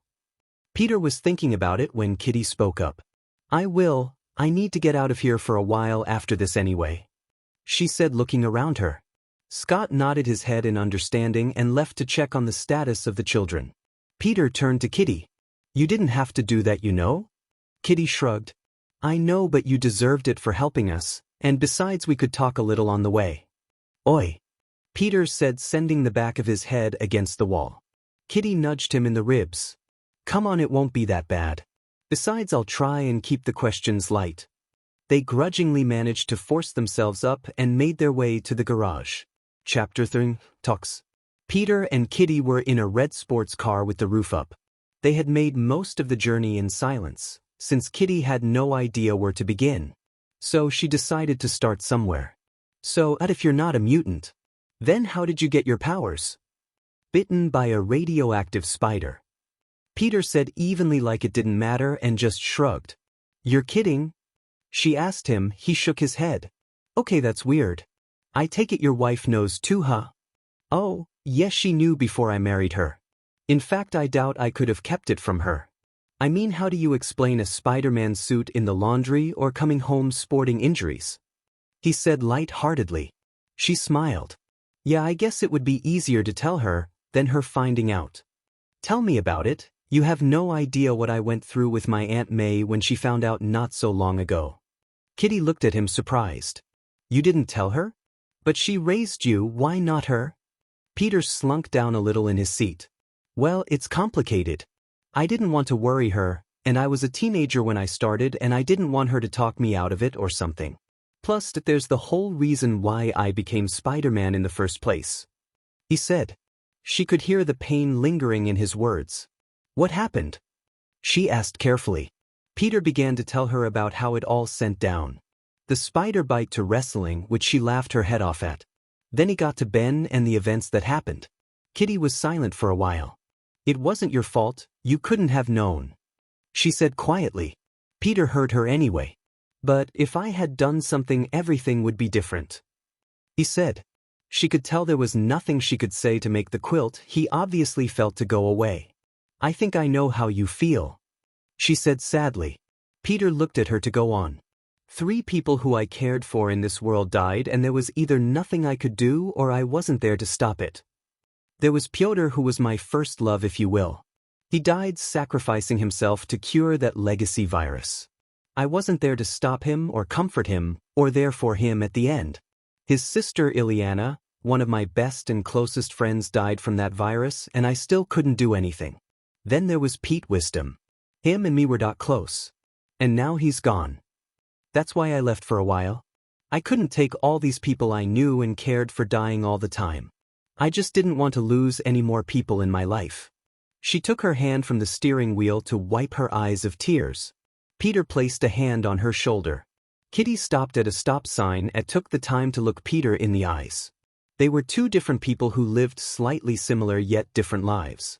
Yet in that moment, looking into each other's eyes, they saw someone who knew the kind of pain they had gone through in life.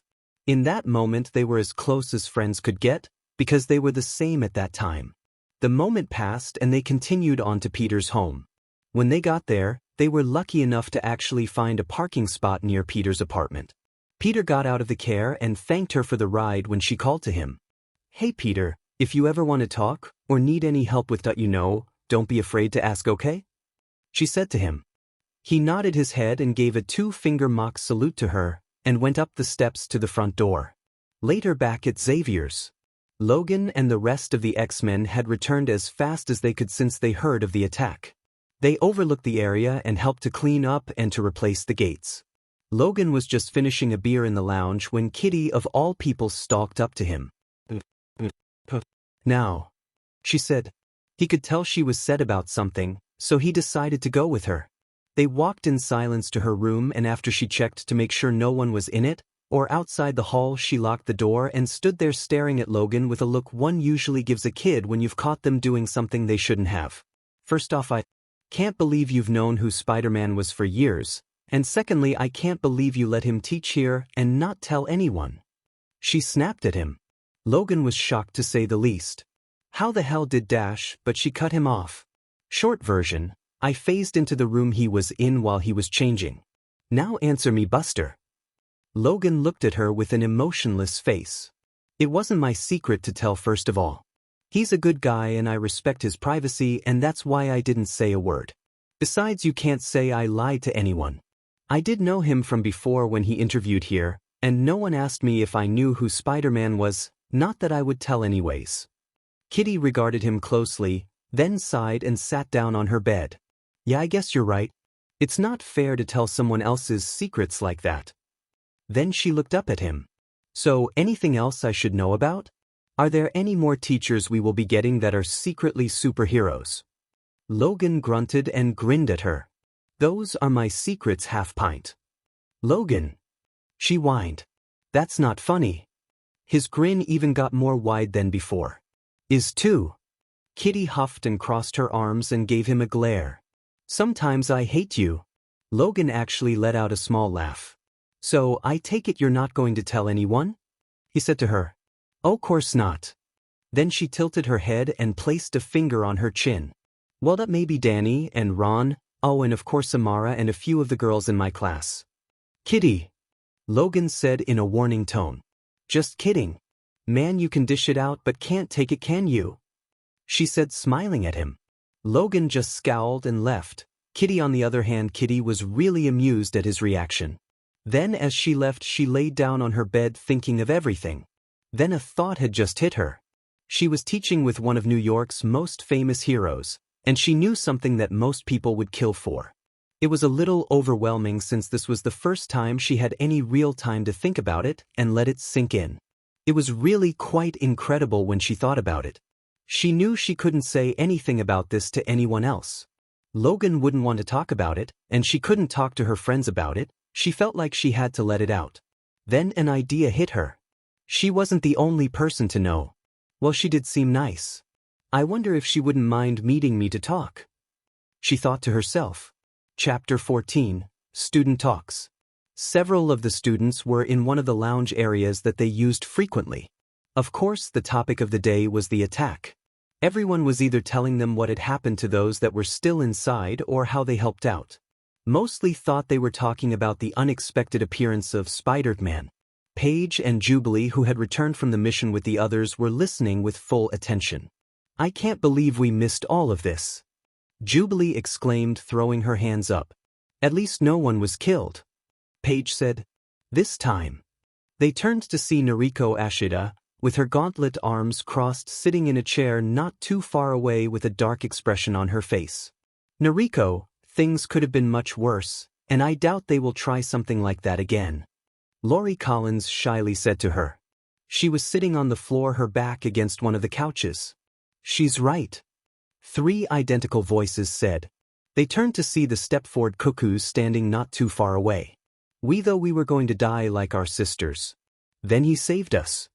They couldn't help but smile when they said he. Jubilee saw it and grinned. I thought you 3 had a crush on Mr. Parker. Don't tell me you got something for a certain wall crawler too? The 3 sisters actually blushed.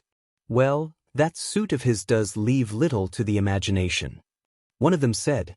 Plus he was amazing. Eve said to them. Plus he's not a married teacher.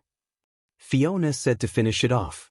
Yeah, but he's most likely just as old as him though. Jubilee said to the 3. Paige grinned. Yeah, but that doesn't mean you can't have a crush on him like some people I know, who are crushing on a certain teacher. She said, looking right at Jubilee while saying it. I am not. She said back, but she was blushing slightly while saying it. Paige just sat there next to her grinning. This from the girl who has a thing for a certain winged man, several years older than her. The 3 sisters said to Paige, who blushed slightly at her relationship with Warren. All right, I give. Paige said, dropping her head into her hands. Then she looked up. What is it with older guys anyway? Jubilee sighed. I don't know, maybe because they're more mature or grown up than the boys our own age. Drake, get back here. You're going to pay for icing up my bed. They heard Emma scream from somewhere else. At least those that do grow up anyways. Noriko said, looking out the door from where the sound had come from. The other girls had to nod in agreement. A little later at the Parker apartment, Mary Jane was sitting on the couch thinking of what had happened. Peter told her of the attack on the school and she couldn't believe people would just do that to children. Peter talked about some of the kids he taught, and she could tell it ate him up inside that some of them had gotten hurt. He was out now in his costume, even though she knew he was emotionally drained. He had to do something other than brooding in their apartment. He had to do something constructive, plus he had told her how web swinging was very relaxing to him. She also thought about what he said about Kitty finding out. She only met her once, but she seemed nice and Peter said he trusted her, so it was good enough for her. She trusted his judgment in this. She was sitting back wondering what to do. Her agent hadn't called yet with a new job and she was starting to get a little bored. Suddenly the phone rang. It was on a small table next to the couch, so she just reached over and grabbed it. Hello, Parker residence. She said. Hello MJ, I don't know if you remember me, but this is Kitty Pryde. She heard the other voice say. MJ didn't know what to think of her calling so soon. Is there something wrong? Do you need to talk to Peter? She was afraid something had happened at the school again. Oh no, nothing like that. I just had to talk to someone since I guess he told you about today, and that I just really need to talk this out with someone, and Logan isn't exactly Mr. Conversationalist. MJ couldn't help but smirk at that. She had only met Logan once, but once was enough for her to see Kitty's meaning. All right, I know of this cafe we could meet at. Sure, and thanks for this. MJ had to smile. She knew what it was like to not be able to talk to someone about any of this. She could talk to May somewhat now that she knew, but not everything since she didn't want to worry her too much. She was beginning to wish she had someone to talk to about all of this years ago, especially when she had first found out. So she was kind of looking forward to meeting with Kitty. Maybe out of all of this she could find a friend to talk to about all of this finally. It was a nice thought, since she hadn't realized just how much she had to keep secret from everyone until now. She gave Kitty the address to the cafe and agreed to meet her there later that day. Chapter 15. New Friends and Strangers. When Kitty arrived at the cafe, she first wondered if she got to the right place, then she saw MJ wave her over. Kitty smiled and walked up to her and sat down. She looked the place over. It was an indoor place with fine wooden paneling, pictures everywhere, and the place was nearly packed with people. Nice place. She commented on. MJ smiled. Thanks, I come here all the time. There was a moment of uncertain silence as Kitty played with her hands. I don't know where to start. She confessed. I mean, who do you start off? I think I just wanted someone to talk to this about. MJ smiled slightly. Believe me, I know. I think I went through what you're going through. I couldn't tell anyone and had no one else to confide in. No kidding. Kitty said. So, what's it like being married to him and all? MJ sighed. At times it's great. I know what he does is important and he makes a difference. But other times. MJ got a little quiet and her face grew slightly solemn. I worry about him. Sometimes I'm alone sitting up at night looking out the window waiting for him to get home early and hoping he wasn't hurt bad. Kitty's face grew concerned. Is that what happened not long ago when he called in sick? MJ nodded her head. It scares me sometimes. Sometimes I think he might not come home. I know what my life would be without him. Seeing the look on Kitty's face, she explained. Not long ago I was in a plane crash and presumed dead. Kitty gasped. He must have been devastated. Mary Jane nodded. He was, but he found me. But that was the final straw since I was kidnapped by this man who wanted Peter's life and everything in it. Then for some reason the man killed himself. I just couldn't take it anymore and left for Ella. She paused, feeling ashamed of it. Those were the loneliest months of my life, and I know Peter was feeling it too. Then I decided one day to go back to New York to see him. She smiled then. But it turns out he went to Ella when I went to see him. Kitty couldn't help but laugh and MJ joined in. We both left feeling like it was over. Then both our planes landed in the same airport and we met. It sounds just like a movie. Kitty said. I take it you guys patched things up? She nodded. After a terrorist attack on Dr. Doom and Peter introducing me to Captain America. Get out. Kitty said, her face lit up. I'm serious. Wow. Kitty said, leaning back in her seat.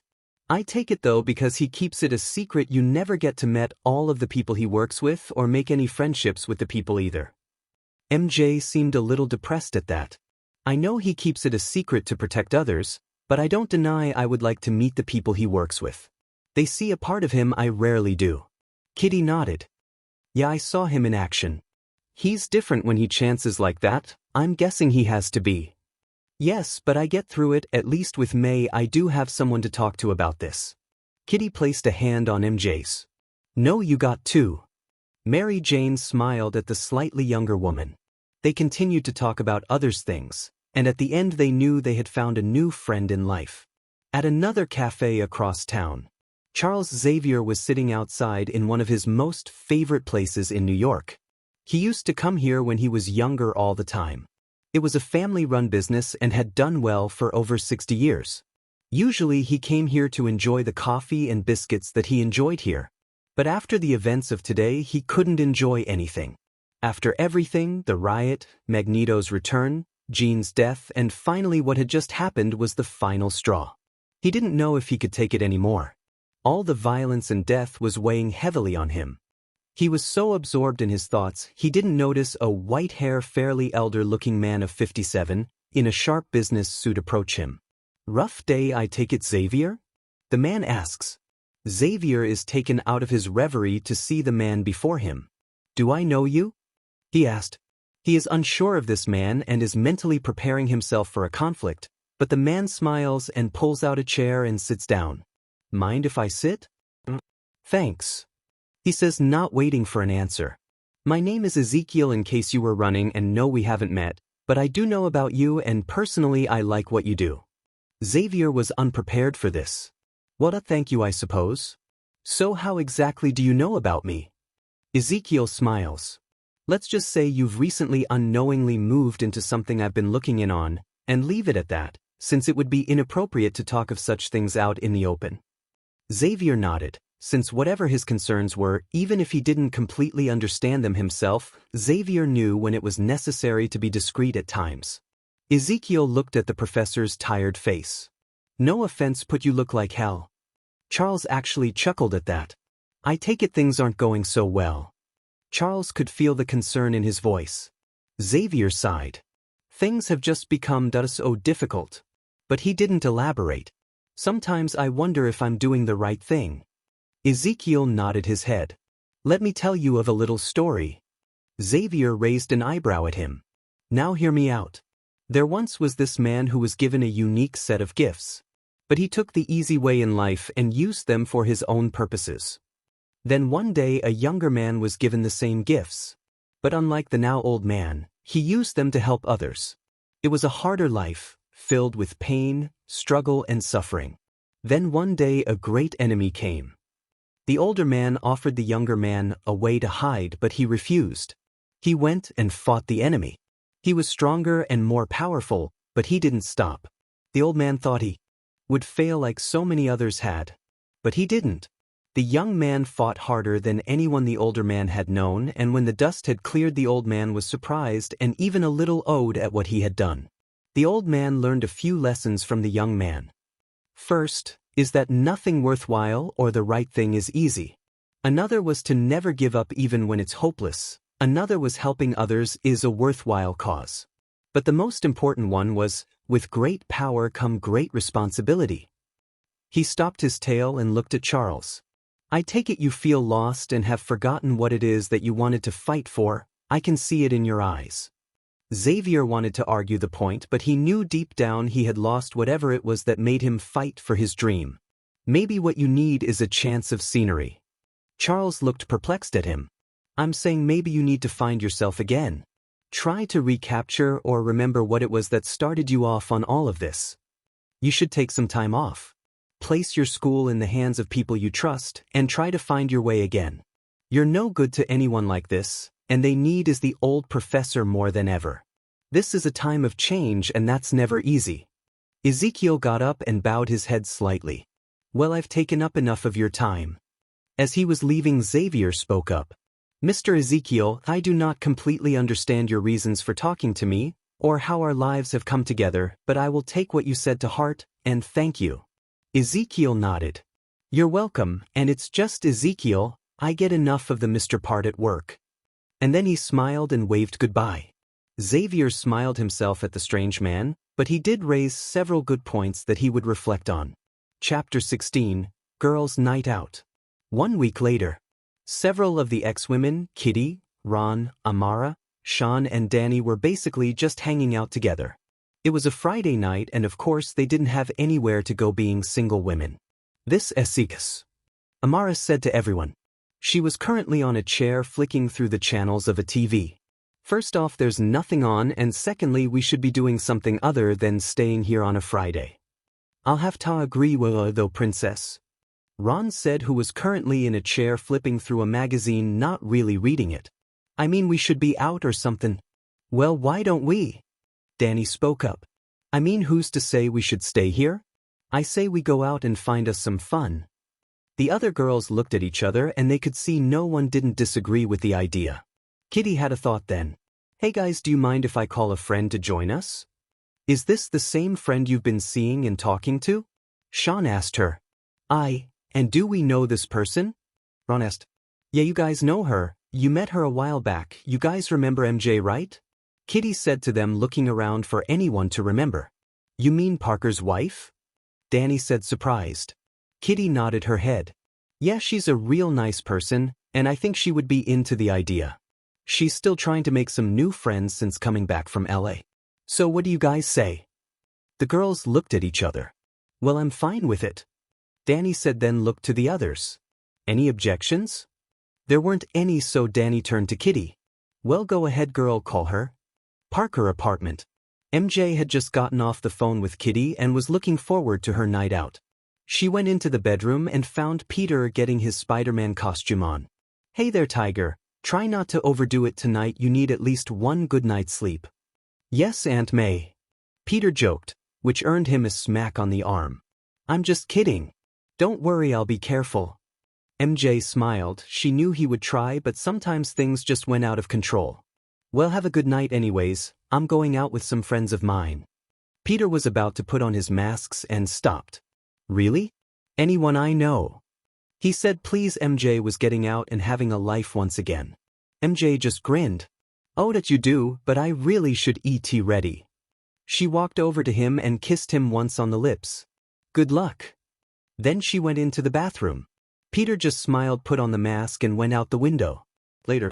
MJ was just finishing putting on some earrings when she heard a knock from the door. She finished putting them on as she reached the door and found Kitty there. "You ready for a girls' night?" MJ smiled back. "You have no idea how long it's been since I've had one." She grabbed her purse and locked up after she left. "So is Peter off doing you know what?" Kitty asked her. MJ nodded. "It's still just a little weird. How long does it take to get over it?" MJ paused to think about it. "About a few months, then it really sinks in." They arrived outside and joined the other girls who were waiting in a van outside. Once inside, Kitty reintroduced the girls to MJ and vice versa in case any names were forgotten. "So where are we going?" MJ asked. "Well, we girls being single have a tendency to go to this mutant-friendly bar, and usually talk about stuff, get drunk, or try and pick up guys." Danny told her. Ahem. Which came from Sean. Or in Shan's case, girls. Danny corrected herself. "You don't have a problem with that, do ya?" Sean asked her, a little afraid this night might be ruined before it started. MJ smiled and shook her head. "Nope, in fact I've worked with gay people before and I don't have a problem with it." "Really? Who?" Ron asked from MJ's left. She was itching for some celebrity dirt. "You guys know of Frank Wilson?" Mary Jane asked the girls. Amara from behind nearly jumped out of her seat in excitement. "Oh, I know. He's that dreamy actor on that soap opera I Love That You Were One. He's my favorite and that guy is. Wait, you don't mean he's..." She was too horrified to ask. MJ turned her head and gave her a sympathetic look. "Sorry to ruin the fantasy, but yeah, he is. I saw him giving his significant other the tongue once."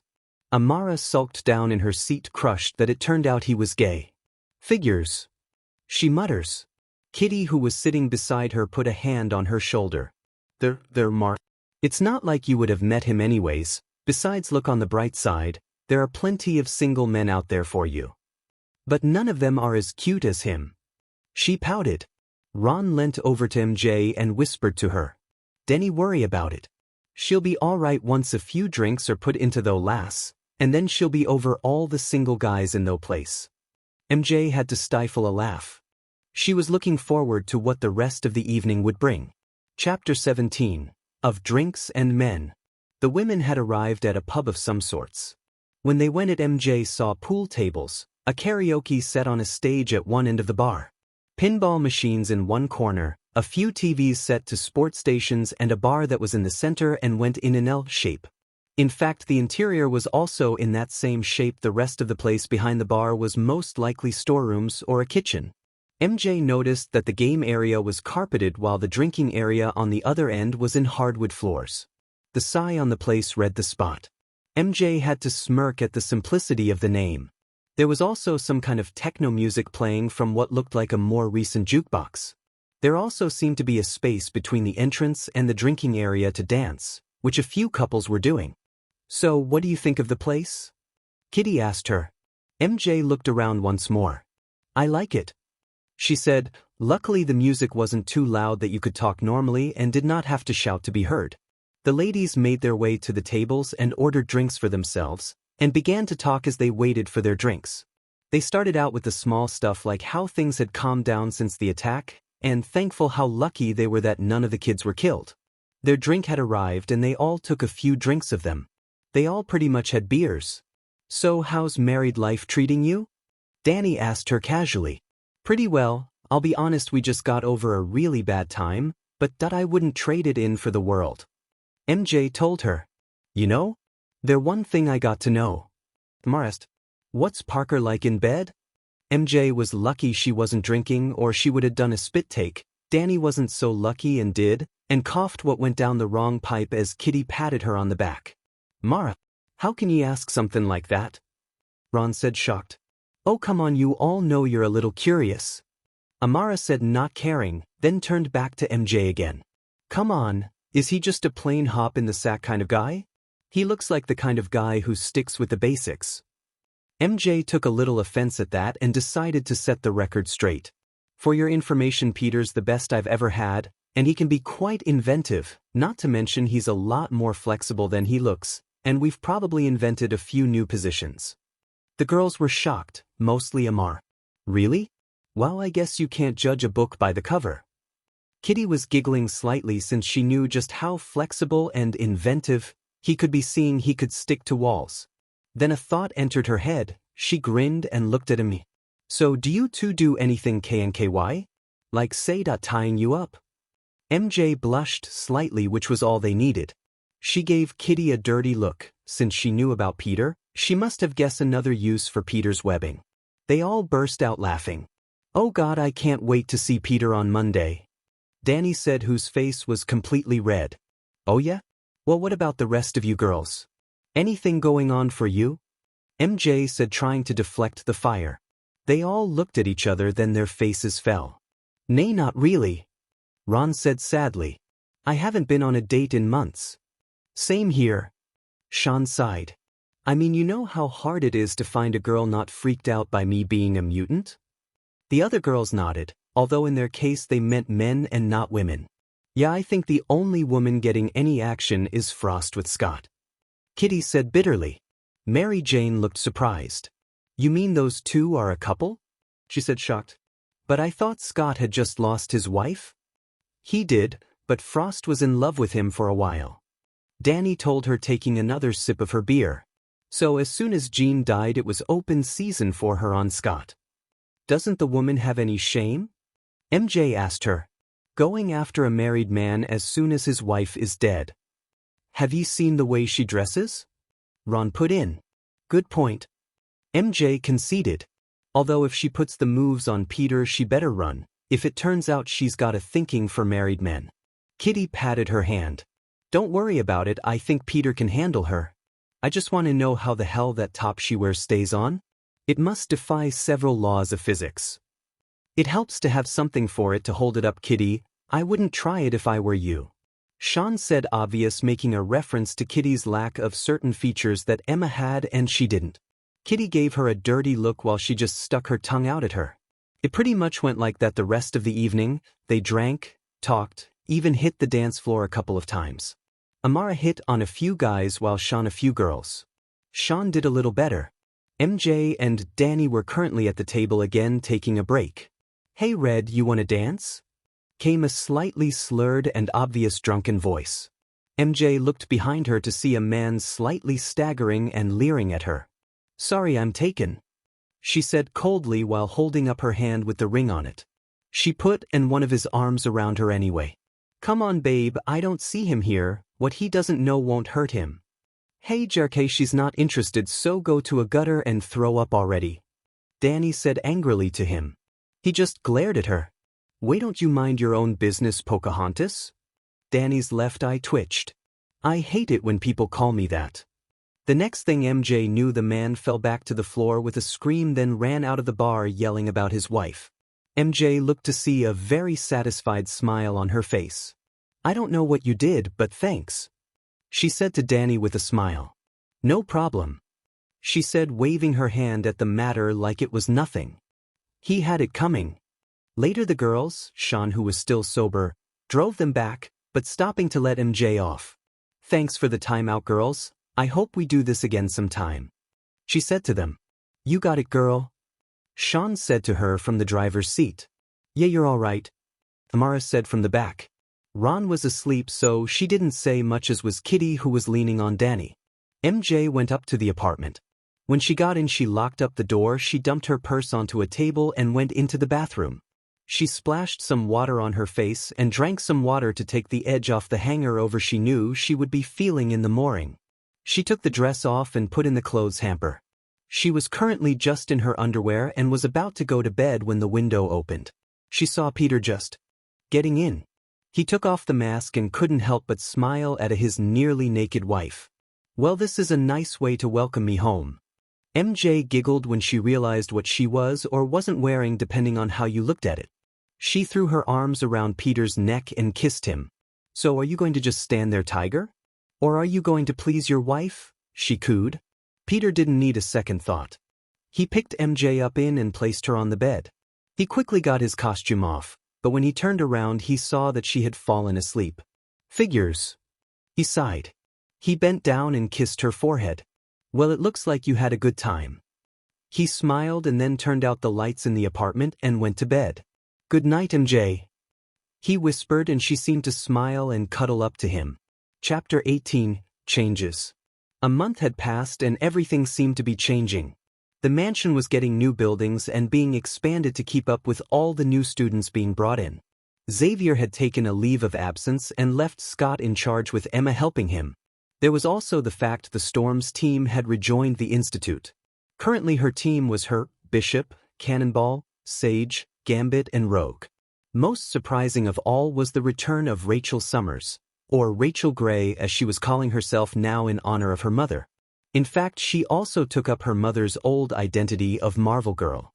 There was also the fact that the Extreme Team, as it was called, was now a sanctioned group called the Extreme Sanctions Executive, XSE. Now they had official business when it came to mutants.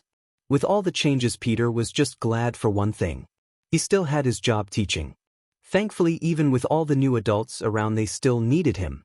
It hadn't been easy sometimes, but with Kitty helping to cover for him from time to time, he was able to make it work. In fact, Kitty had become one of his closest friends there, not to mention MJ, and the girls were getting along great as well. They always seemed to have a girls' night out, as it were, at least once a week. Peter was glad for this, since it not only made MJ feel a little more a part of his world, but it was nice for her to have some good friends. Although after that first night the girls kept giving him strange looks, called him Tiger, and he felt he heard them giggling when he wasn't looking for about a week. Peter was currently walking down the halls looking through a group of papers he had in his hands.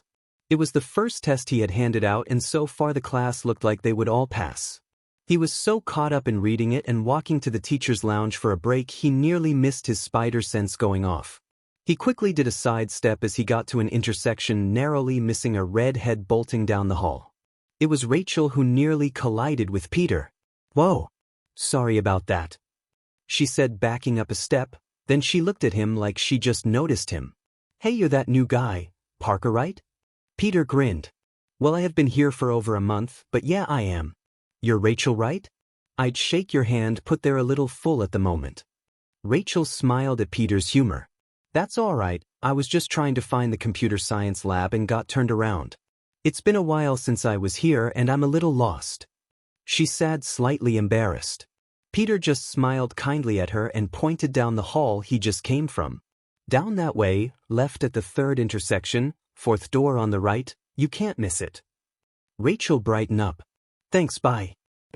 "Nice meeting you, Parker," she said before she took off again. Peter shook his head and continued on to the lounge. Computer room. Kitty was getting her decks organized for the next class she had. Currently, she was thinking about how strange it was to be a teacher here when not long ago she was a student. She smiled at the memories of her earlier days. Those were so simple and carefree compared to this. The door being blown open, and Rachel running in interrupted her musing. She looked around quickly and spotting Kitty behind her desk, she ran up to her. "Whoa there, Ratch, what's going on?" Kitty said to her old friend. She was glad Rachel was back. When she left for the future, she was afraid she would never meet her old friend from her Excalibur days. Although now she had a new hairstyle and used Gray instead of Summers as her last name, she was still the good friend Kitty had known those years ago. "I just had to find you.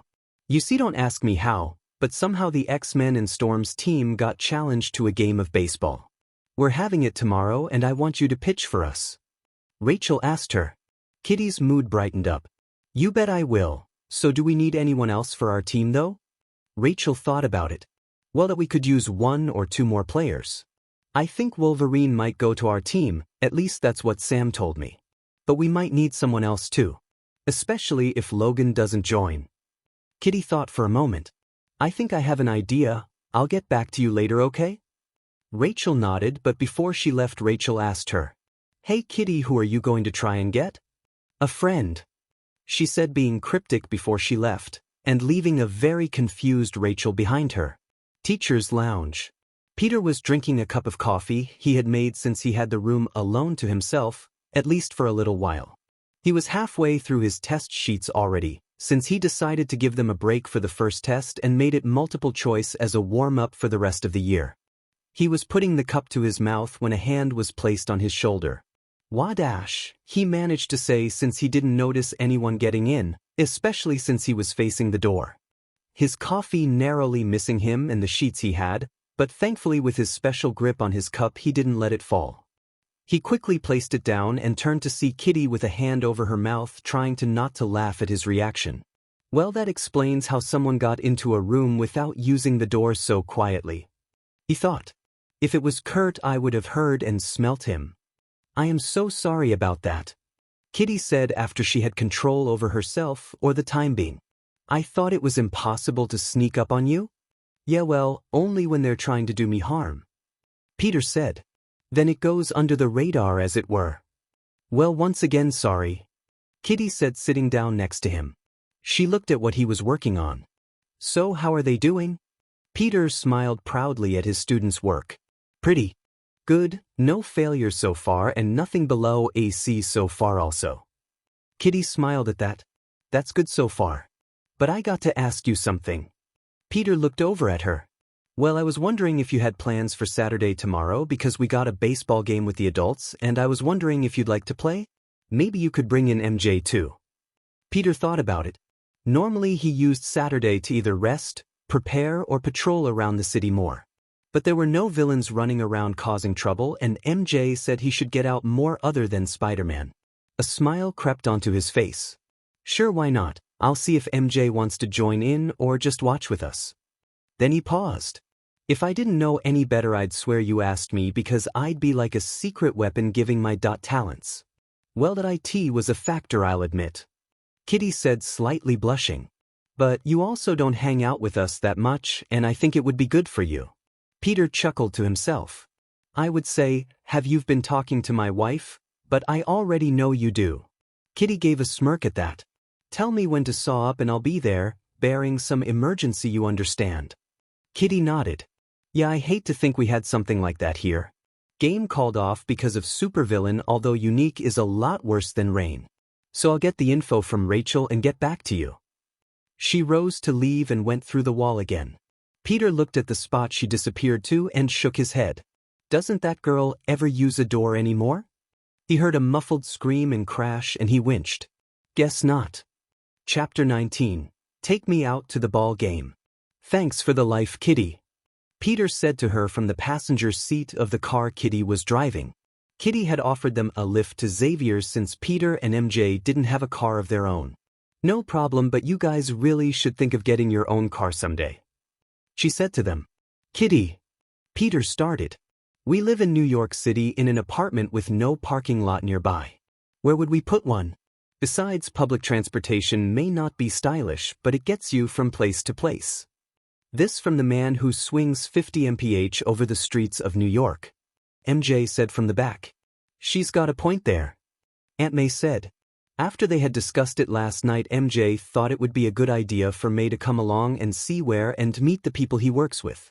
Peter called ahead to make sure it was okay, and Scott said it was fine with him, as long as she was fine with being in a school full of mutants. Peter took a light offense to that, but didn't voice it. Aunt May, however, was happy to come along. So here they were, all four of them. Kitty smiled. She liked Peter's aunt so far. She seemed really sweet and kind old lady. She could see her influence on Peter now, and after everything she had learned about Peter and what he had gone through, she thought it was a great thing he had someone like her in his life. They reached the gates of the institute and Kitty parked out by the garage. May was looking around the place with a sense of awe.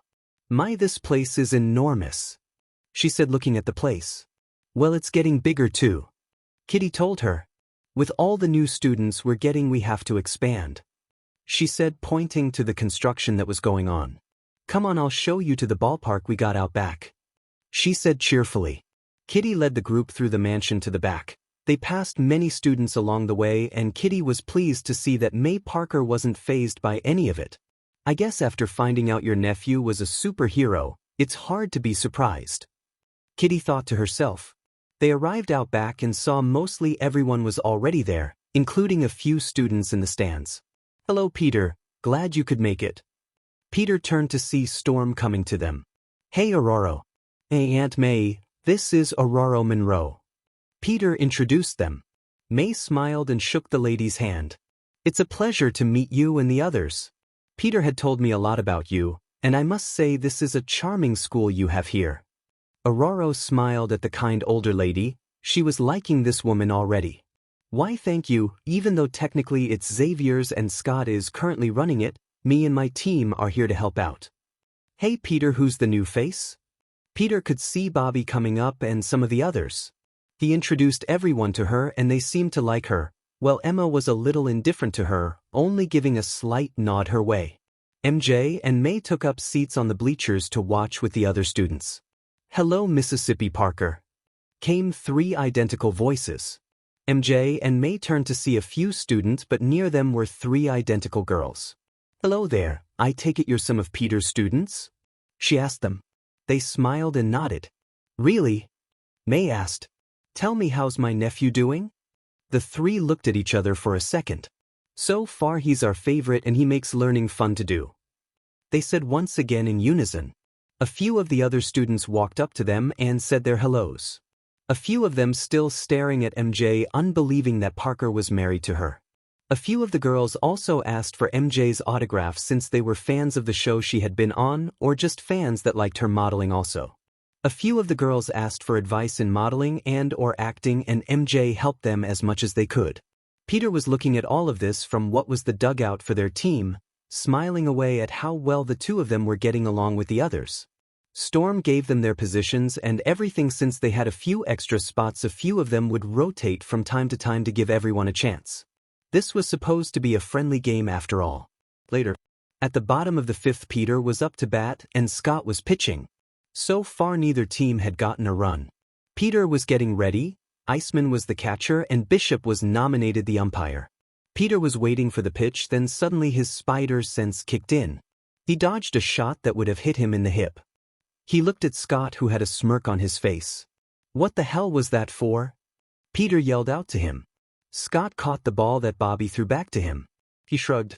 What can I say, you're one of the teachers, don't you got any school pride? Well, they asked me first, next time try not to pick me last then. He said back. Are you ladies going to talk all day or play some ball? Bishop asked from behind Peter. Peter retook his stance. Another inside ball was thrown. All right then, if that's how you want to play it then, Summers, time for a little spider strength. Peter grinned as he fixed his grip on the bat. He checked his spider sense. It wasn't doing anything, which meant he wasn't going for another insider. Scott threw the ball this time, a more decent pitch. Peter kept his eye on it, and with a little extra with his strength behind his swing, he nailed the ball and sent that sucker high into the air. Danny and Sean, who were the announcers for the game, couldn't believe it. Holy crap, there are 2 moons in the sky, folks. Sean said, looking at the little white speck in the sky. That thing is gone into the forest. Home run. Storm's team leads by 1. Danny exclaimed. Peter walked the bases and could help but smile on the look of Scott's face staring at where the ball had landed. He could see MJ and May standing up and cheering him on, and a few of his students as well. When he got to the bench, the team clapped him on the back as he took a seat next to Logan. Nice one, Webbs, he said quietly enough for Peter to hear only. Peter looked and swore he saw a grin on his face while he was looking at Scott. The game went pretty much the same. Peter didn't want to push his luck and tone down the hitting. At the bottom of the 9th, and it was a pure cliché to Peter. The bases were loaded with 2 outs and Emma up to bat. Rachel was pitching and she threw too high on the insides. Peter could see the obvious disdain between the 2 women, and he could guess too as to why. Then a strike ball was thrown and Emma not only missed but fell on her butt. Rachel was laughing at this while Danny and Sean announced the winners. But it didn't end there. The 2 women seemed to got into a fight, or at least almost, before some of the others had to stop them before someone took a swing at the other. Peter shook his head at the display. Why do I get the feeling working here just got a lot more interesting? He said to himself. Chapter 20, Memories. Rogue was walking down the halls of the school.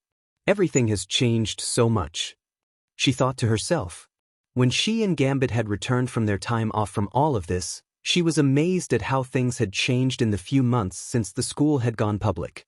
There were so many new mutants all the time, it was hard to keep track of them all. She also couldn't believe Xavier had left for some unclear reasons.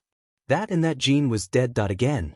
She hoped that she would find a way back. since the old joke is that all X-Men seem to die at least once. But it wasn't funny. So far they had lost Ileana, Doug, Colossus, Jean, all those people who were once here are gone. There was also Angelo, and she could see Jubilee still grieved for him. She once caught her crying while Paige was holding her.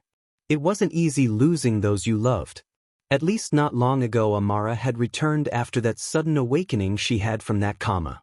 She tried talking to her about it, but she refused to. She acted like nothing happened and just wanted to forget it. Rogue didn't blame her, after she and a few of the others were crucified outside the mansion all those months ago. Who would want to remember that? As seen in Uncanny X-Men number 423. But things were getting better. She was enjoying her time back here. It was like coming home again for her. There were a few new faces, like Northstar and of course Juggernaut, to get used to. There was also Annie, the school's nurse, and who was apparently in a relationship with Alex. She didn't see that coming, at least until Polaris left. She was walking down the halls, minding not to walk into any of the students running in the halls. Then she found another new face walking towards her. The new human teacher who had been here for a while, Peter Parker. He smiled kindly at her and nodded. She returned it. Then it happened again, a type of déjà vu that seemed to happen whenever he was around. At the ballgame she also had it with his wife and his charming aunt who had joined in. It was a strange sensation, like she felt like she should know him and the others, but she didn't remember meeting them. At first she thought it was just because May reminded her of Irene, and MJ a little of Jean. Then she assumed Peter just had one of those faces. But it didn't go away, and she was beginning to wonder what was going on with her. Later that night in the bedroom she and Gambit shared, she was in a blissful sleep. At least she was until the dream happened. Rogue found herself in uniform wailing in a dark hallway. There were cobwebs everywhere. She moved forward almost like she was being guided by some unseen force. She tried to avoid the giant webs that covered the dark and undetailed walls. She cried out for the others, asking for someone to tell her what was going on, but she only heard the echo of her own voice. She soon came upon something else. It was the end of the hall. At least it was as she could see, because the entire space was covered in webs. She wanted to turn back, but knew she had to go forward. She moved gently forward and used her hands to slowly rip open a space to move through. As she stepped through the hole, she could see the entire hall was now covered in webs. It looked almost like a cocoon to her. She marched forward slowly, her feet crunching on the silk of the webs on the floor. As she moved forward, she felt something brush her hair. She flinched and saw a spider land on her shoulder. She was about to flick it off her when it bit her. She cried out in pain and quickly knocked it off. But then another spider landed on her and bit her also. She knocked that one too, but then more and more came. She started running forward trying to get away. But they just kept on falling down on her, biting her over and over again. She eventually tripped and the spiders started to encase her in a web. She looked frantically about. Then there was a figure in front of her. She couldn't make the person out, but she reached out with her one arm still free, pleading for help. The figure moved closer and she gasped. It was Peter Parker, and he just looked down at her. He was dressed all in red shirt and blue jeans, and he was covered in webs and little spiders. Then one big black one walked onto his chest and seemed to perch there. Rogue could only stare at the image before her. The spider on his chest leaped out at her. Rogue woke up in a sweat and cried out. Gambit, laying next to her, woke up with a start. "Cher, you okay?" he asked sleepily. Fawn. "Just a bad dream. Go back to sleep, Remy," she said to him. Was too tired to argue and nodded and went back to sleep. Rogue looked at the clock that read 3:45 a.m. She put herself back onto their bed and stared up at the ceiling. What the hell was that all about? She wondered. She had weird dreams before, but there was something about this that seemed to be more than a dream, like her mind was telling her something. She rolled to her side. "I'll think about it more in the morning." The next day, Kitty was in the teacher's lounge reading up on some work. It was the middle of the day and she had a free hour to kill until the next class. A few of the others were in there too, so fat it was Peter, Warren, Beast. The guys were gathered together and talking about something or other. To her, all she heard was basketball, and she then tuned them out since she wasn't interested in what they thought of the chances for the local team or something. She was looking through a few papers on the subjects she was going to go over with the class when Rogue walked in. She smiled at Kitty and took a seat across from her after getting some coffee. Kitty then, noticing Rogue looking strangely at something, she seemed to be staring at something to her left. When she glanced, all she found was the guys. She faced Rogue again and was curious as to what was going on. "Rogue, what's up?" she said. Rogue seemed to JRK at the sudden name of her voice and looked at Kitty surprised, but then composed herself. "It's nothing." But Kitty could tell it wasn't nothing. She had known her for too long to not know when the Southerner was bothered by something. She leaned forward and lowered her voice. "Rogue, what's wrong? You can tell me." Rogue looked at her, considering what to say. "I just get this feelin' about Parker over there." "Rogue, he's a married man. Don't tell me you're pulling an Emma on him," she joked. Rogue shot her a glare and reached over and hit the other girl on the arm. "Not like that. I've been getting this weird feelin', like deja vu or something, when I'm around him. And last night I got this dream about him." Kitty was about to make another joke, but she cut her off. "And not that kind of dream either." Rogue told Kitty all about the weird spider dream, sparing no detail. Kitty tried to look intrigued and curious, but on the inside her heart was racing and she was beginning to panic. "It's most likely just something really weird dream, and the only reason Peter was in it was because you've been thinking about him so much," Kitty said, hoping she would buy it. "I guess," Rogue said, although she wasn't completely convinced. "Look, just forget about it. I mean, maybe he reminds you of someone that someone else met and you absorbed that from whoever, or maybe they knew him, you did absorb it, and he's just triggering it." She told her. "You know, when you hear a piece of music you can't help but wonder where you heard it before." Rogue seemed to consider that. "I guess that's reasonable." Kitty smiled at her. All the while on the inside there was only one thought going through her head. "I've got to tell Peter about this." Chapter 21. Discussing Rogue. Later that day, at the end of the classes, Peter had just finished packing up everything in his suitcase and was ready to call it a day. He left the classroom and was walking down the halls when he heard his name being called. "Hey Peter, wait up." He turned to see Kitty running after him. "Hey, I needed to go into the city. You want a ride instead of using a bus?" Peter smiled. "Of course, at least with you I won't have to worry about getting a seat or what's on it." Kitty smiled and led the way to the car. On the way out, and once they passed the gate, Kitty's mood changed from happy to very worried. "Peter, I lied. I just needed to talk to you where it was safe to talk." Peter looked at her, a little confused. Why wouldn't it be safe to talk in the mansion? Kitty bit her lower lip. Scott had told her that since he was a civilian he wasn't supposed to know, but she guessed it was now or never. "You see, Sage has this security system all over the place. There are cameras and stuff everywhere now, especially since the XSE was formed. Also, there are a few cameras placed by certain government types that they think we don't know about." Peter sat there, his mouth hanging open. "Since when?" Kitty flinched at his voice. "About a week ago," she said quietly. Peter, on the other hand, was stunned and scared. If they had talked about any of his Spider-Man stuff at the school, every government group would learn about him. He already knew that Nick Fury had a file on him. Thankfully it was classified, although the fact that it existed was still troubling to him. "Please tell me that's what you needed to tell me?" he groaned. Kitty gave him an apologizing look. "Let me ask you something. Did Rogue ever absorb you?" Peter thought about it for a minute, then the curse Kitty ever heard escaped from his lips. In fact, she actually served the car. Luckily no one else was on the road. Parker apartment. Sitting around the kitchen table were MJ, Peter and Kitty. She had just finished filling in the other about Rogue's dream. Peter looked like he was deep in thought and then spoke up. "When she absorbed me and didn't show any knowledge of me, I thought maybe it wasn't something I had to worry about." Then he sighed deeply. "But I guess something must have stayed in her subconscious all this time, and me being there must have triggered it." "So what do we do?" MJ asked him. When he didn't answer, he turned to Kitty. "Do you think she could be trusted?" Kitty thought about it. "I think so, but with everything that's been going on lately I'm not too sure. It's been a while since we've seen each other, but I think so. But not for sure," Peter said darkly. Kitty, saddened by it, nodded slightly.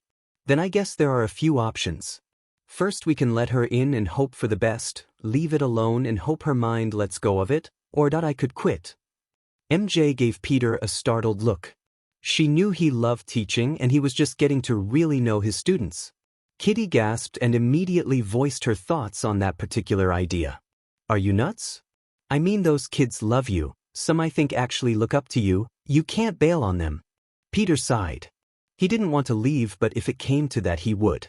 He loved teaching, but being Spider-Man came at a cost, and one of them were to keep people from knowing who he was, to keep those close to him safe.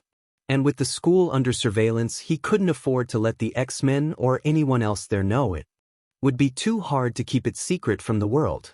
It was hard enough with guys like Norman who knew who he was. If all the other villains he faced through the years found out about his identity, there would be no way to keep his family safe. If it comes to that, Kitty, I'll have to, Peter said solemnly to her. Kitty frowned deeply. She was really like to have Peter there. He was a good friend and she would miss seeing him on a day-to-day basis. Can we at least wait this out for a while? See if she remembers anything else? If she does, then we can explore the option of letting Rogue in on this, but I want you to safe that last one until it's absolutely necessary, got it? Peter couldn't help but smiled at her for wanting him to stay. All right, I'll safe leaving until I have to, but we should keep an eye on her. Well, I guess you should be the one keeping an eye on her, since she's a little wary of me. Kitty nodded. That sounds good to me. Kitty, MJ said, and Kitty turned her attention to MJ. I was wondering, what if we also tried to alleviate her fears or mistrust of Peter and me? Kitty wasn't sure if she was following. Well, why don't we and the girls ask her and some of the others on the team to go out with us, for some quality time? Maybe she would feel a little better around Peter and me if she started to get to know us. It might help, or it might trigger more in her subconscious. Peter said. Come on, Peter, she was going to join us girls sometime soon. At least with this MJ and me can see if anything seems to pop into her head or something. Kitty told him. Peter thought about it.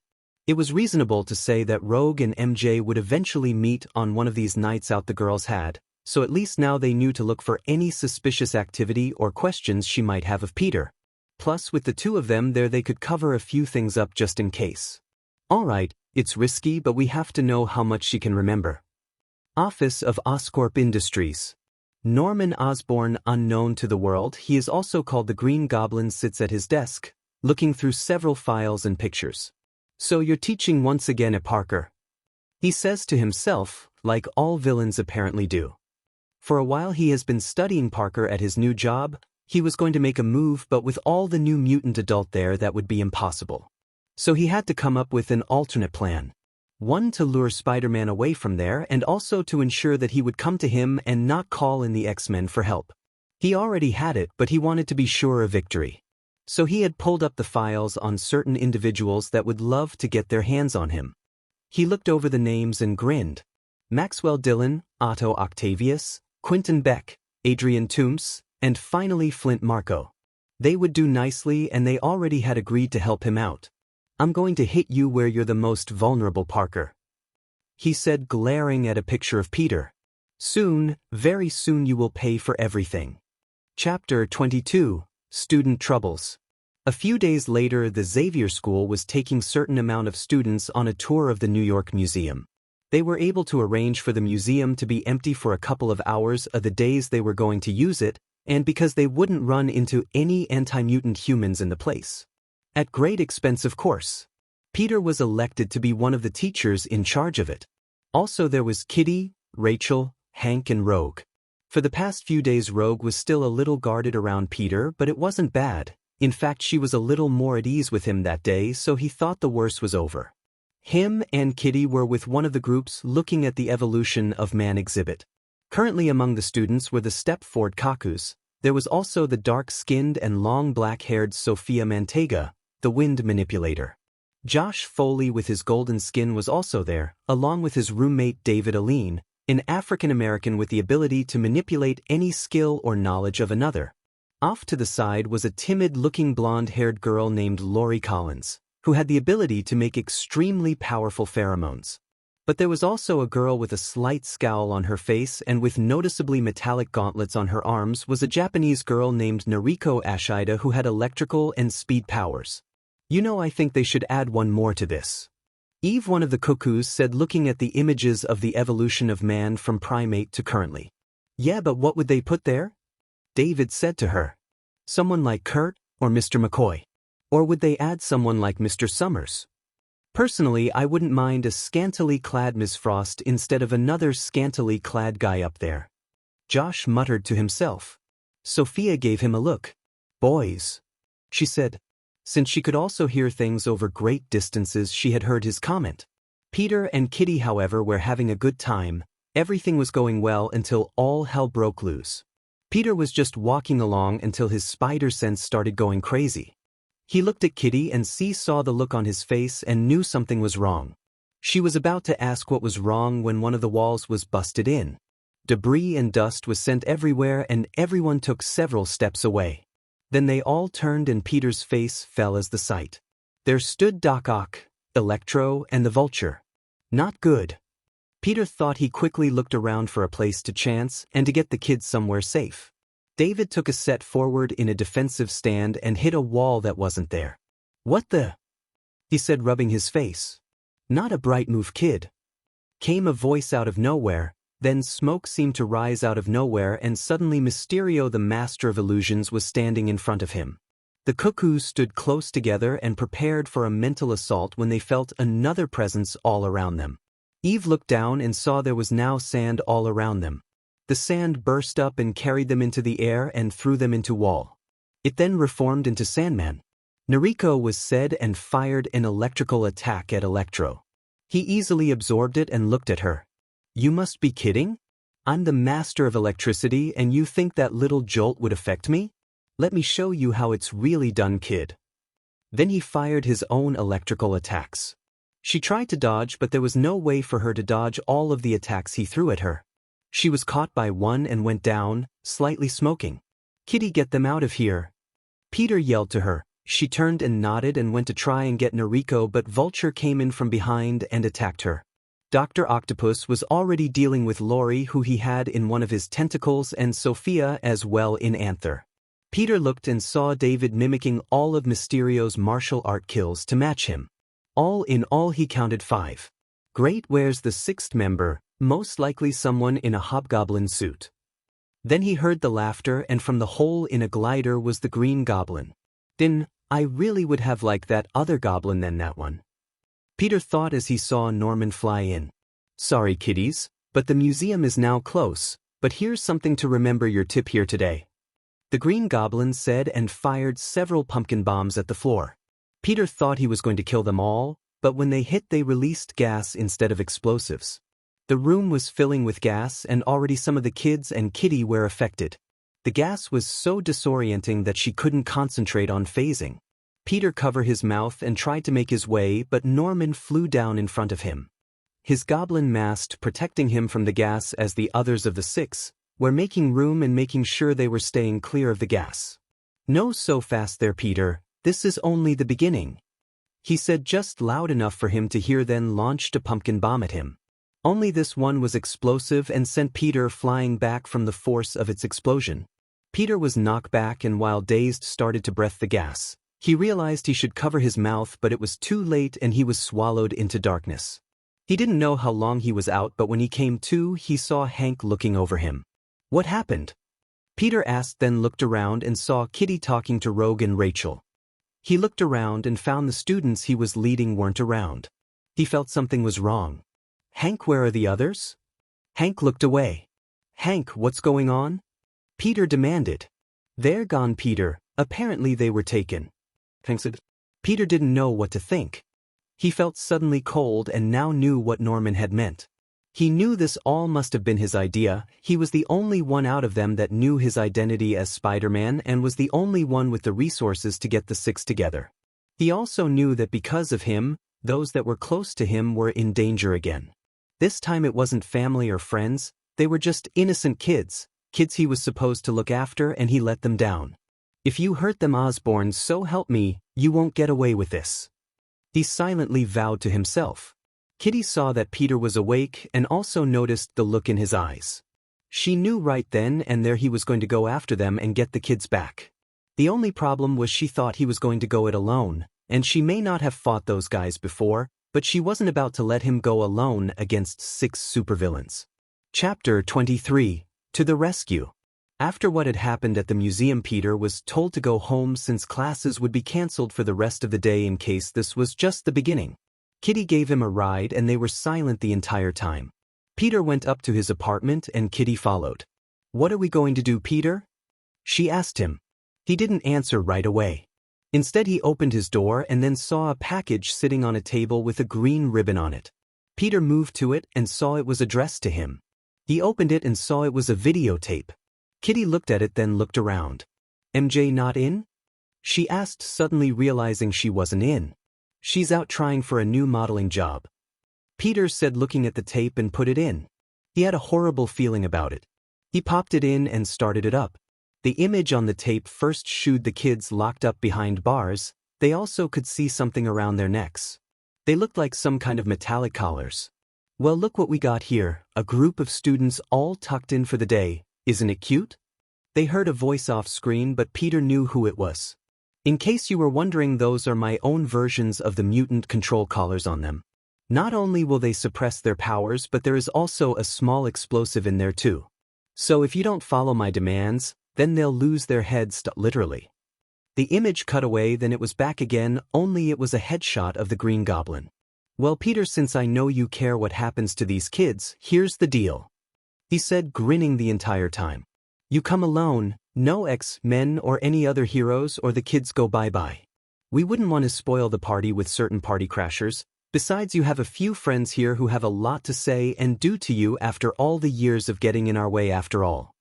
An address started to show up on the screen. "I suggest you get here as fast as you can, Spider, or I might lose patience and then the kids will get an up-close and personal view of the afterlife." The image cut out after that. Kitty had paled during it all. She knew he was serious and would do it. "Oh God, he knows you're Spider-Man?" Peter sighed and nodded his head. "Peter, what are we going to do?" She saw him get up and go to the bedroom and she followed him. "We are not going to do anything. You heard what Norman Osborn said, only me or the others will die and he will do it," Peter said to her, taking out a costume. "Kitty, this is all my fault. He targeted the kids because he knew it was a way to get to me, and now that he's reformed the Sinister Six, he wants to be sure I'll be dead at the end of this." He turned to her and gently grabbed her arms. "Kitty, promise me you won't involve the X-Men in this. Norman knows me too well and he'll know if I came with backup. This is just between him and me. Now promise me." "Peter, how can you ask me that?" she said, afraid she was about to lose another friend. "Please, ask my friend," Peter begged her. She couldn't look in his eyes and nodded. She felt a tear fall. It was good enough for him. Kitty slowly walked out of the apartment as Peter got dressed. When she got to the streets, she saw him swinging in the distance. "No, I won't lose another friend," she said out loud, but she made a promise not to involve the X-Men. Then she got an idea. She reached into her purse and pulled out her cell phone and dialed the number of the school. It took a while, but she got Logan. He said not the X-Men, but he didn't say anything about an X-Man, she thought to herself. "Logan, it's me. I've found where the kids are. Spider-Man is already on his way there, and he'll need help." The warehouse. By now the kids had regained consciousness and of course were not pleased at all by their surroundings, and even less by the collars. "Can anyone use their powers?" Josh said, his skin its normal color. "No," David said harshly. "But then again, there's nothing much for me to work with either," he muttered to himself. "Neither can us," the cuckoo said, only slightly in unison. "Same here," Sophia said, then looked to Noriko and gasped as she took off the gauntlets and they all could see her hands and arms. She sat there mystified by it. She was just looking at them, then feeling one arm with the other. It had been so long since she could touch, she thought she had forgotten what it was like. "Well, looks like the kiddies are up." They turned and saw Sandman and Electro standing near the cell. Sandman moved closer to the kids. "Well, let's get the usual questions out of the way, shall we? First off, those things around your necks not only will block your powers, but if you try and take them off without the code, they explode." The kids didn't like the sound of that, and Lori gasped as her hand was near the collar at the time and quickly took it away. "Why are we here? Since when do you guys have a thing against mutants?" David angrily asked them. Electro spoke up then. It's not about you. Green Goblin said that if we get you he can bait Spider-Man out. Why would Spider-Man want to help us? He doesn't even know us. Josh asked him. Although he did help out when the school was under attack. He thought to himself, but thought that wasn't a smart thing to say out loud to them. Hell if we know? Electro said, throwing his hands up. That guy never lets anyone in on his entire plans, but he's been after the spider for a very long time and has hurt him better than anyone, so we figured if anyone could come up with a plan to finish him off he would. The Vulture, however, was sitting on the roof seeing he got stuck with lookout duty. Why do I keep teaming up with these guys? I mean, I'm wealthy, I could afford a whole bunch of henchmen for this kind of crap. What the hell is taking him so long? Usually Spider-Man swings in about now, especially that Goblin said he gave him a tape with the kids on it. He was currently overlooking the warehouse from his perch across from it several buildings away, looking for any sign of him. What he didn't know was that Peter knew it was a trap, so he had swung around to see anyway and that wasn't guarded. While looking around, his spider sense had gone off and he leaped into the shadows. It took a little looking around, but he found Vulture on the building. He crawled along the building to the side and up the wall. When he reached the top he came up behind him, he crept forward and had reached just behind the old man. Hey buddy, you got a great bird's eye view, don't ya? He said. The Vulture snapped his head around just in time for Spider-Man to nail him a good one on his unprotected face. The Vulture slumped to the ground and Peter tied him up. 1 down, 5 to go. He said to himself and took off for the warehouse. He found an open skylight and crawled in. He could see that the place was mostly dark, but the cage holding the kids was well lit enough. He also saw Electro and Sandman there. There seemed to be no sign of the others, and he figured this was going to be his best shot to take out the Sinister Six, since once the rest of them gathered together it would be impossible to take them all on. He crawled over them and leaped down. But his spider sense went off too late, and he was suddenly blinded by all the lights going on. Then he felt something metallic hit him in the chest and sent him crashing into a wooden box, smashing it. He was fighting the haze from his vision when the same metallic object that turned out to be one of Doc Ock's tentacles grabbed him by the throat and thrashed him around a bit and threw him into the side of the cage. Peter groaned as he hit. He knew if he lived he would feel the bruises for a while after it. He looked around and saw Mysterio and Doc Ock joining Sandman and Electro. They must have been in the shadows. Stupid Parker, real stupid. He thought to himself. Then he heard the maniacal laughter of the Green Goblin as he flew in with Vulture over his shoulder, still out and still tied up. Did you really expect it to be that easy? If he could he would have spit out the blood in his mouth before answering. Well, if you must know that for a minute there. Yeah, I did. The Goblin dropped the Vulture to the floor and with a razor bat sliced the webbing. Someone wake him up. I don't think he'll want to miss this. Well, this is just going so well for me so far. Next time. If there is one, I got to come up with a better plan. Peter thought as the Sinister Six closed in on him. Chapter 24. Showdown against the Sinister Six. The Green Goblin came closer to Peter and pulled out a pumpkin bomb. I've been waiting for this spider, he said and drew back his arm, only to have it grabbed by one of Doc Ock's tentacles. Hold it, he demanded. Why should you get to finish him off? I should be the one to do it. This is my plan, it worked so I get to do it. The Goblin said to him, pulling his arm free. Please. The Doc said in disgust. I only went along with this for the chance at revenge. I only followed this plan of yours only out of curiosity. Do you think that I would allow someone else to control me or to take away my rightful revenge? Hey, what about the rest of us? Don't we get a say in this? Mysterio said to both of them. We got our own beef to pick with him. He said, pointing at Peter. Hey, don't I get to say anything about any of this? Peter asked. No. They all said at once, and continued to bicker between each other on who gets to finish of Spider-Man. Peter was actually glad for this. Maybe with all of this he could capitalize on this, but first he had to figure out how to save the kids. He looked around, then noticed something, or someone he should have known was going to show up. Kitty. He could see her partially phased through a box, and she noticed him looked at her. She motioned for him and then to the others arguing, then to her, the cage, and brought her hands to her neck, then slowly took them away. If Peter read it right, he figured she wanted him to distract them while she got the collars off. Peter couldn't think of any other way, and it was the best plan, hell, the only plan they got. He nodded his head, then back-flipped to the top of the fifth. Hey, are you guys going to be at this all day? I got Venom and Carnage to deal with at 5, and then Shocker and Rhino at 7, so could move this along please. Spider-Man said to them. How about this gentleman? First to get the spider has the honor of killing him. Doc Ock said to them. They all looked at each other, then turned to Spider-Man. They all voiced their agreement. Peter sighed. You gotta love a consensus. He said, then jumped as a tentacle, electric bolt, and a razor bat were thrown at him at the same time. The students watched in amazement as he dodged and fought his way though, and around the 6 villains. We got to help him. Sophia said, watching this. But how? Eve said, looking at the collars. Maybe I could help with that. They looked behind them and saw Kitty phasing through the bars. Miss Pride? Fiona said, surprised like the others. Quiet. Kitty warned them. Look, I'm going to phase these things off, then all of you out of this and through the wall. The others are outside waiting, so be quiet while Spider-Man distracts them. They all nodded, and Kitty slowly phased the collar off of David first. It came off, and since it didn't explode, she went to work on the others. After a minute, all of the young mutants were freed, then out of the bars and soon out the wall. Peter had kept an eye on them as best he could, which wasn't easy. Come on guys, at least when you had Hobgoblin in the group you had someone who could aim.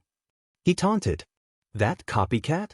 Screamed the Green Goblin, firing more bombs at him from his bat glider. Peter was glad Norman had a sore spot for the Hobgoblins, and also for the fact that he just saw the kids just leave through the wall. What he didn't see was Vulture tackle him from behind in midair, and they both landed hard on the ground. Peter groaned and slowly tried to get up, only to be grabbed by the neck by Doc Ock's tentacles. Well, looks like I win. Doc Ock said, grinning. Hey, he's mine. I got him first. Vulture shouted out to him. Too bad for you, you couldn't keep him. He shouted back, and then the wall of the building blew inwards. When the smoke cleared, they saw several X-Men by the entrance. Currently there was Nightcrawler, Marvel Girl, Rachel Gray, Wolverine, Havoc, and Beast there. Behind them with the children were Rogue, Gambit, and Kitty. Mind if we crash this party? Logan said to them. Not at all guys, but could someone get this guy off of me first? Peter said to them, struggling against the tentacle on him. A blast from Havoc took the metallic tentacle dead on, whipping it from Peter. I warned you, Spider-Man, no help. Green Goblin said, grinning, and pulled out a detonator. Then he looked at the cage as he was about to press it. What? Where did they go? Over there behind the X-Men. Electro shouted while pointing. Great plan, you idiot. Why did I ever listen to you? Dr. Octopus shouted to Norman. The front group of X-Men charged the villains. Nuts to this. If you want to lead so bad, Octavius, then go ahead. I'm out of here. Green Goblin said to him and flew up and blasted a hole in the roof and went through it. Not so fast, Gobi. Spider-Man said and webbed his glider going after him. Wolverine charged at Mysterio only to go right through him, and then suddenly several other versions of him appeared. The problem with heightened senses is that they can be fooled more easily in certain ways. The Master of Illusion said.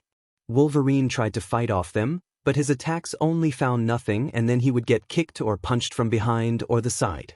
He tried to sniff him out, but one of the Mysterios saw this and threw something onto the ground.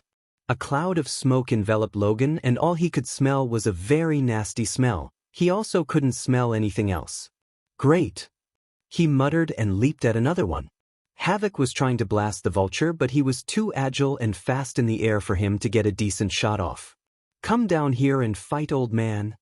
Nightcrawler was teleporting all over, trying to dodge all the electric attacks of Electro. Stand and fight, you blue fuzzy monkey. Max yelled at Kurt. He then teleported onto a beam overhead and smiled down at him. And why would I do that? Kurt asked him. I'm quite comfortable up here. That's what you think, he said, and sent a charge into the metal girder close to him, which acted as a conductor, and the beam Kurt was on was connected to it, and at the rate electricity travels, Kurt didn't dodge it in time and was zapped and started to fall. Electro watched grinning as the incapacitated Kurt fell to his demise, but at the last minute he stopped and floated there. What the hell? Electro shouted. He is a friend of mine and I don't like my friends getting hurt.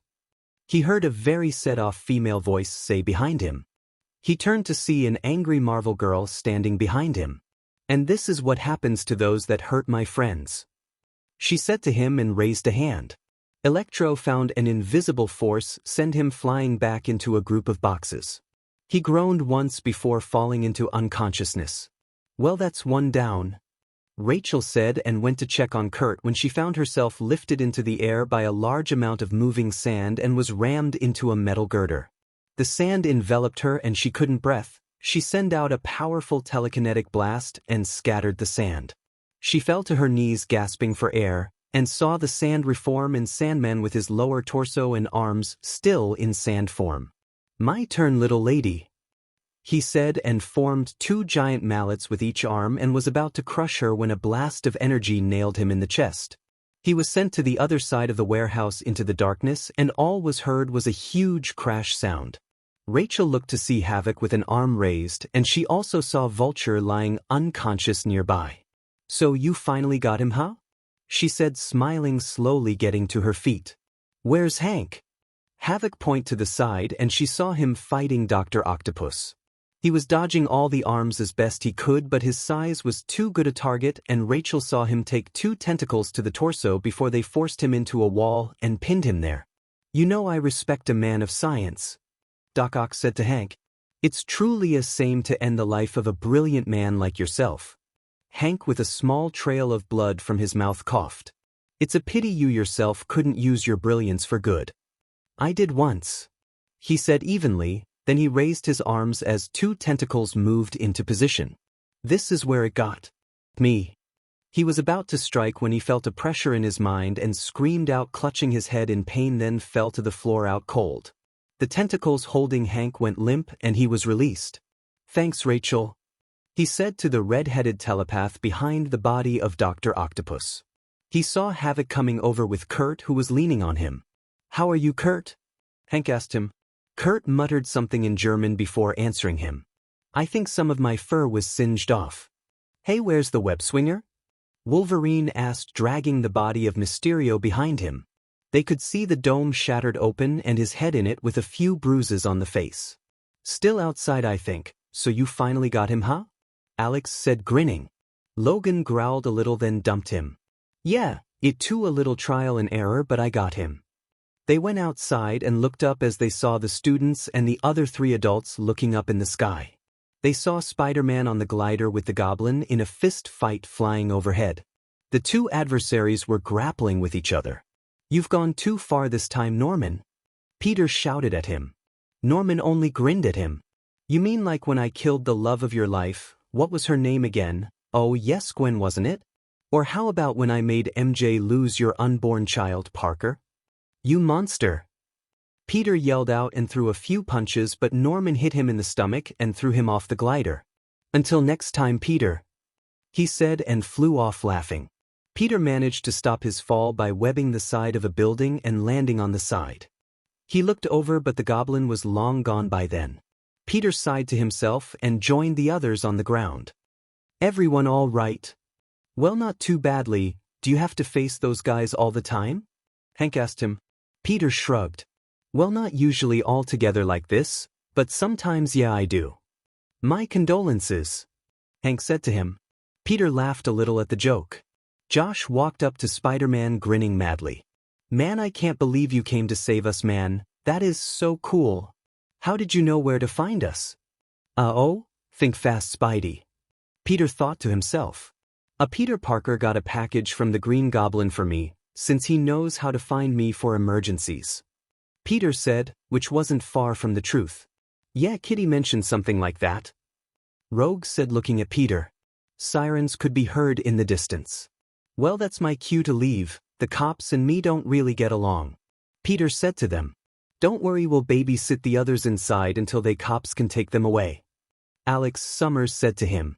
Peter nodded and leaped up onto the side of a building, then started to swing away. The others started to go back into the warehouse to check on the villains. Rogue looked to where Spider-Man was swinging. See you in class, Peter, she said silently to herself with a small smile. Chapter 25. Thoughts of Mr. Parker. It was a couple of days after the Sinister Six incident and things had finally calmed down and got back to normal, well as calm and normal as things got at the school. Rogue was in her room, it was late afternoon and he was relaxing after the days she had with the students. Remy was off doing something so she was alone for a moment. She thought about what she and learned. She remembered how she once absorbed Spider-Man years ago but for some reason she never got any of his memories, at least she thought she didn't. Then when she saw Spider-Man and the Goblin fighting in the air like that it sparked a memory, a very powerful and painful one. There was a blonde woman that he knew, that he cared for. There was a battle against the Green Goblin and she died. This sparked other memories, like the spider bite, and image of a grave with the name Ben Parker on it. Other images too, some nice and others deeply sad or disturbing like being buried alive. Then she knew. She knew who Spider-Man was, and the weird dream she had of Peter suddenly made sense. She thought about telling the others but then after what she had remembered, she had learned that Peter was a nice and honest person. That he was trustworthy and he didn't deserve to have his secret out. She knew he was a good person and he was nice, the kids loved him and to be honest she liked him. So she had decided to keep the secret, although she did wish she could tell at least someone. Student dormitory. It was after classes and several of the students were gathered in one of the large areas the students used to gather about and talk or study. Currently the Cuckoos were there, Josh, David, Sophia, Lori, Noriko, Jubilee, Paige and Sammy, a fish-looking kid from Canada, who had returned after his mother had chanced her mind and sent him back to the institute. Man, I can't believe you guys got kidnapped by supervillains and met Spider-Man. Sammy said excited about it. Well, the part about being in the cage and getting knocked out wasn't that great. Josh said to the young boy. But it was kind of cool. Man, I missed so much. And who's this new teacher I've been hearing about? Sammy asked. I hear he's human like Annie. Yeah, plus he's kind of cool, you know, for an adult. David said to him. Actually, he's a great guy. Jubilee said. Says the girl with the crush. Eve said, snickering slightly. Like you three are one to talk. She snapped back at them. We're no longer got a thing for Mr. Parker. Phoebe said to her. Yeah, we've moved on to someone else. Fiona finished. Really, who? Paige asked, curious. Spider-Man. All three of the sisters said with a sigh and a smile on their faces.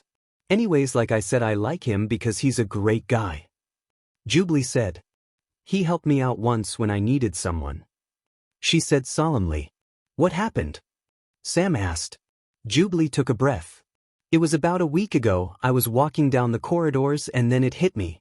That day would have been a year since me and Angelo started dating. Paige looked concerned for her friend and went over and placed an arm around her. I was suddenly just overcome with a sense of great sadness and I knew I was about to break down and cry, so I found an empty classroom. I went to one of the desks and just fell into it and started crying.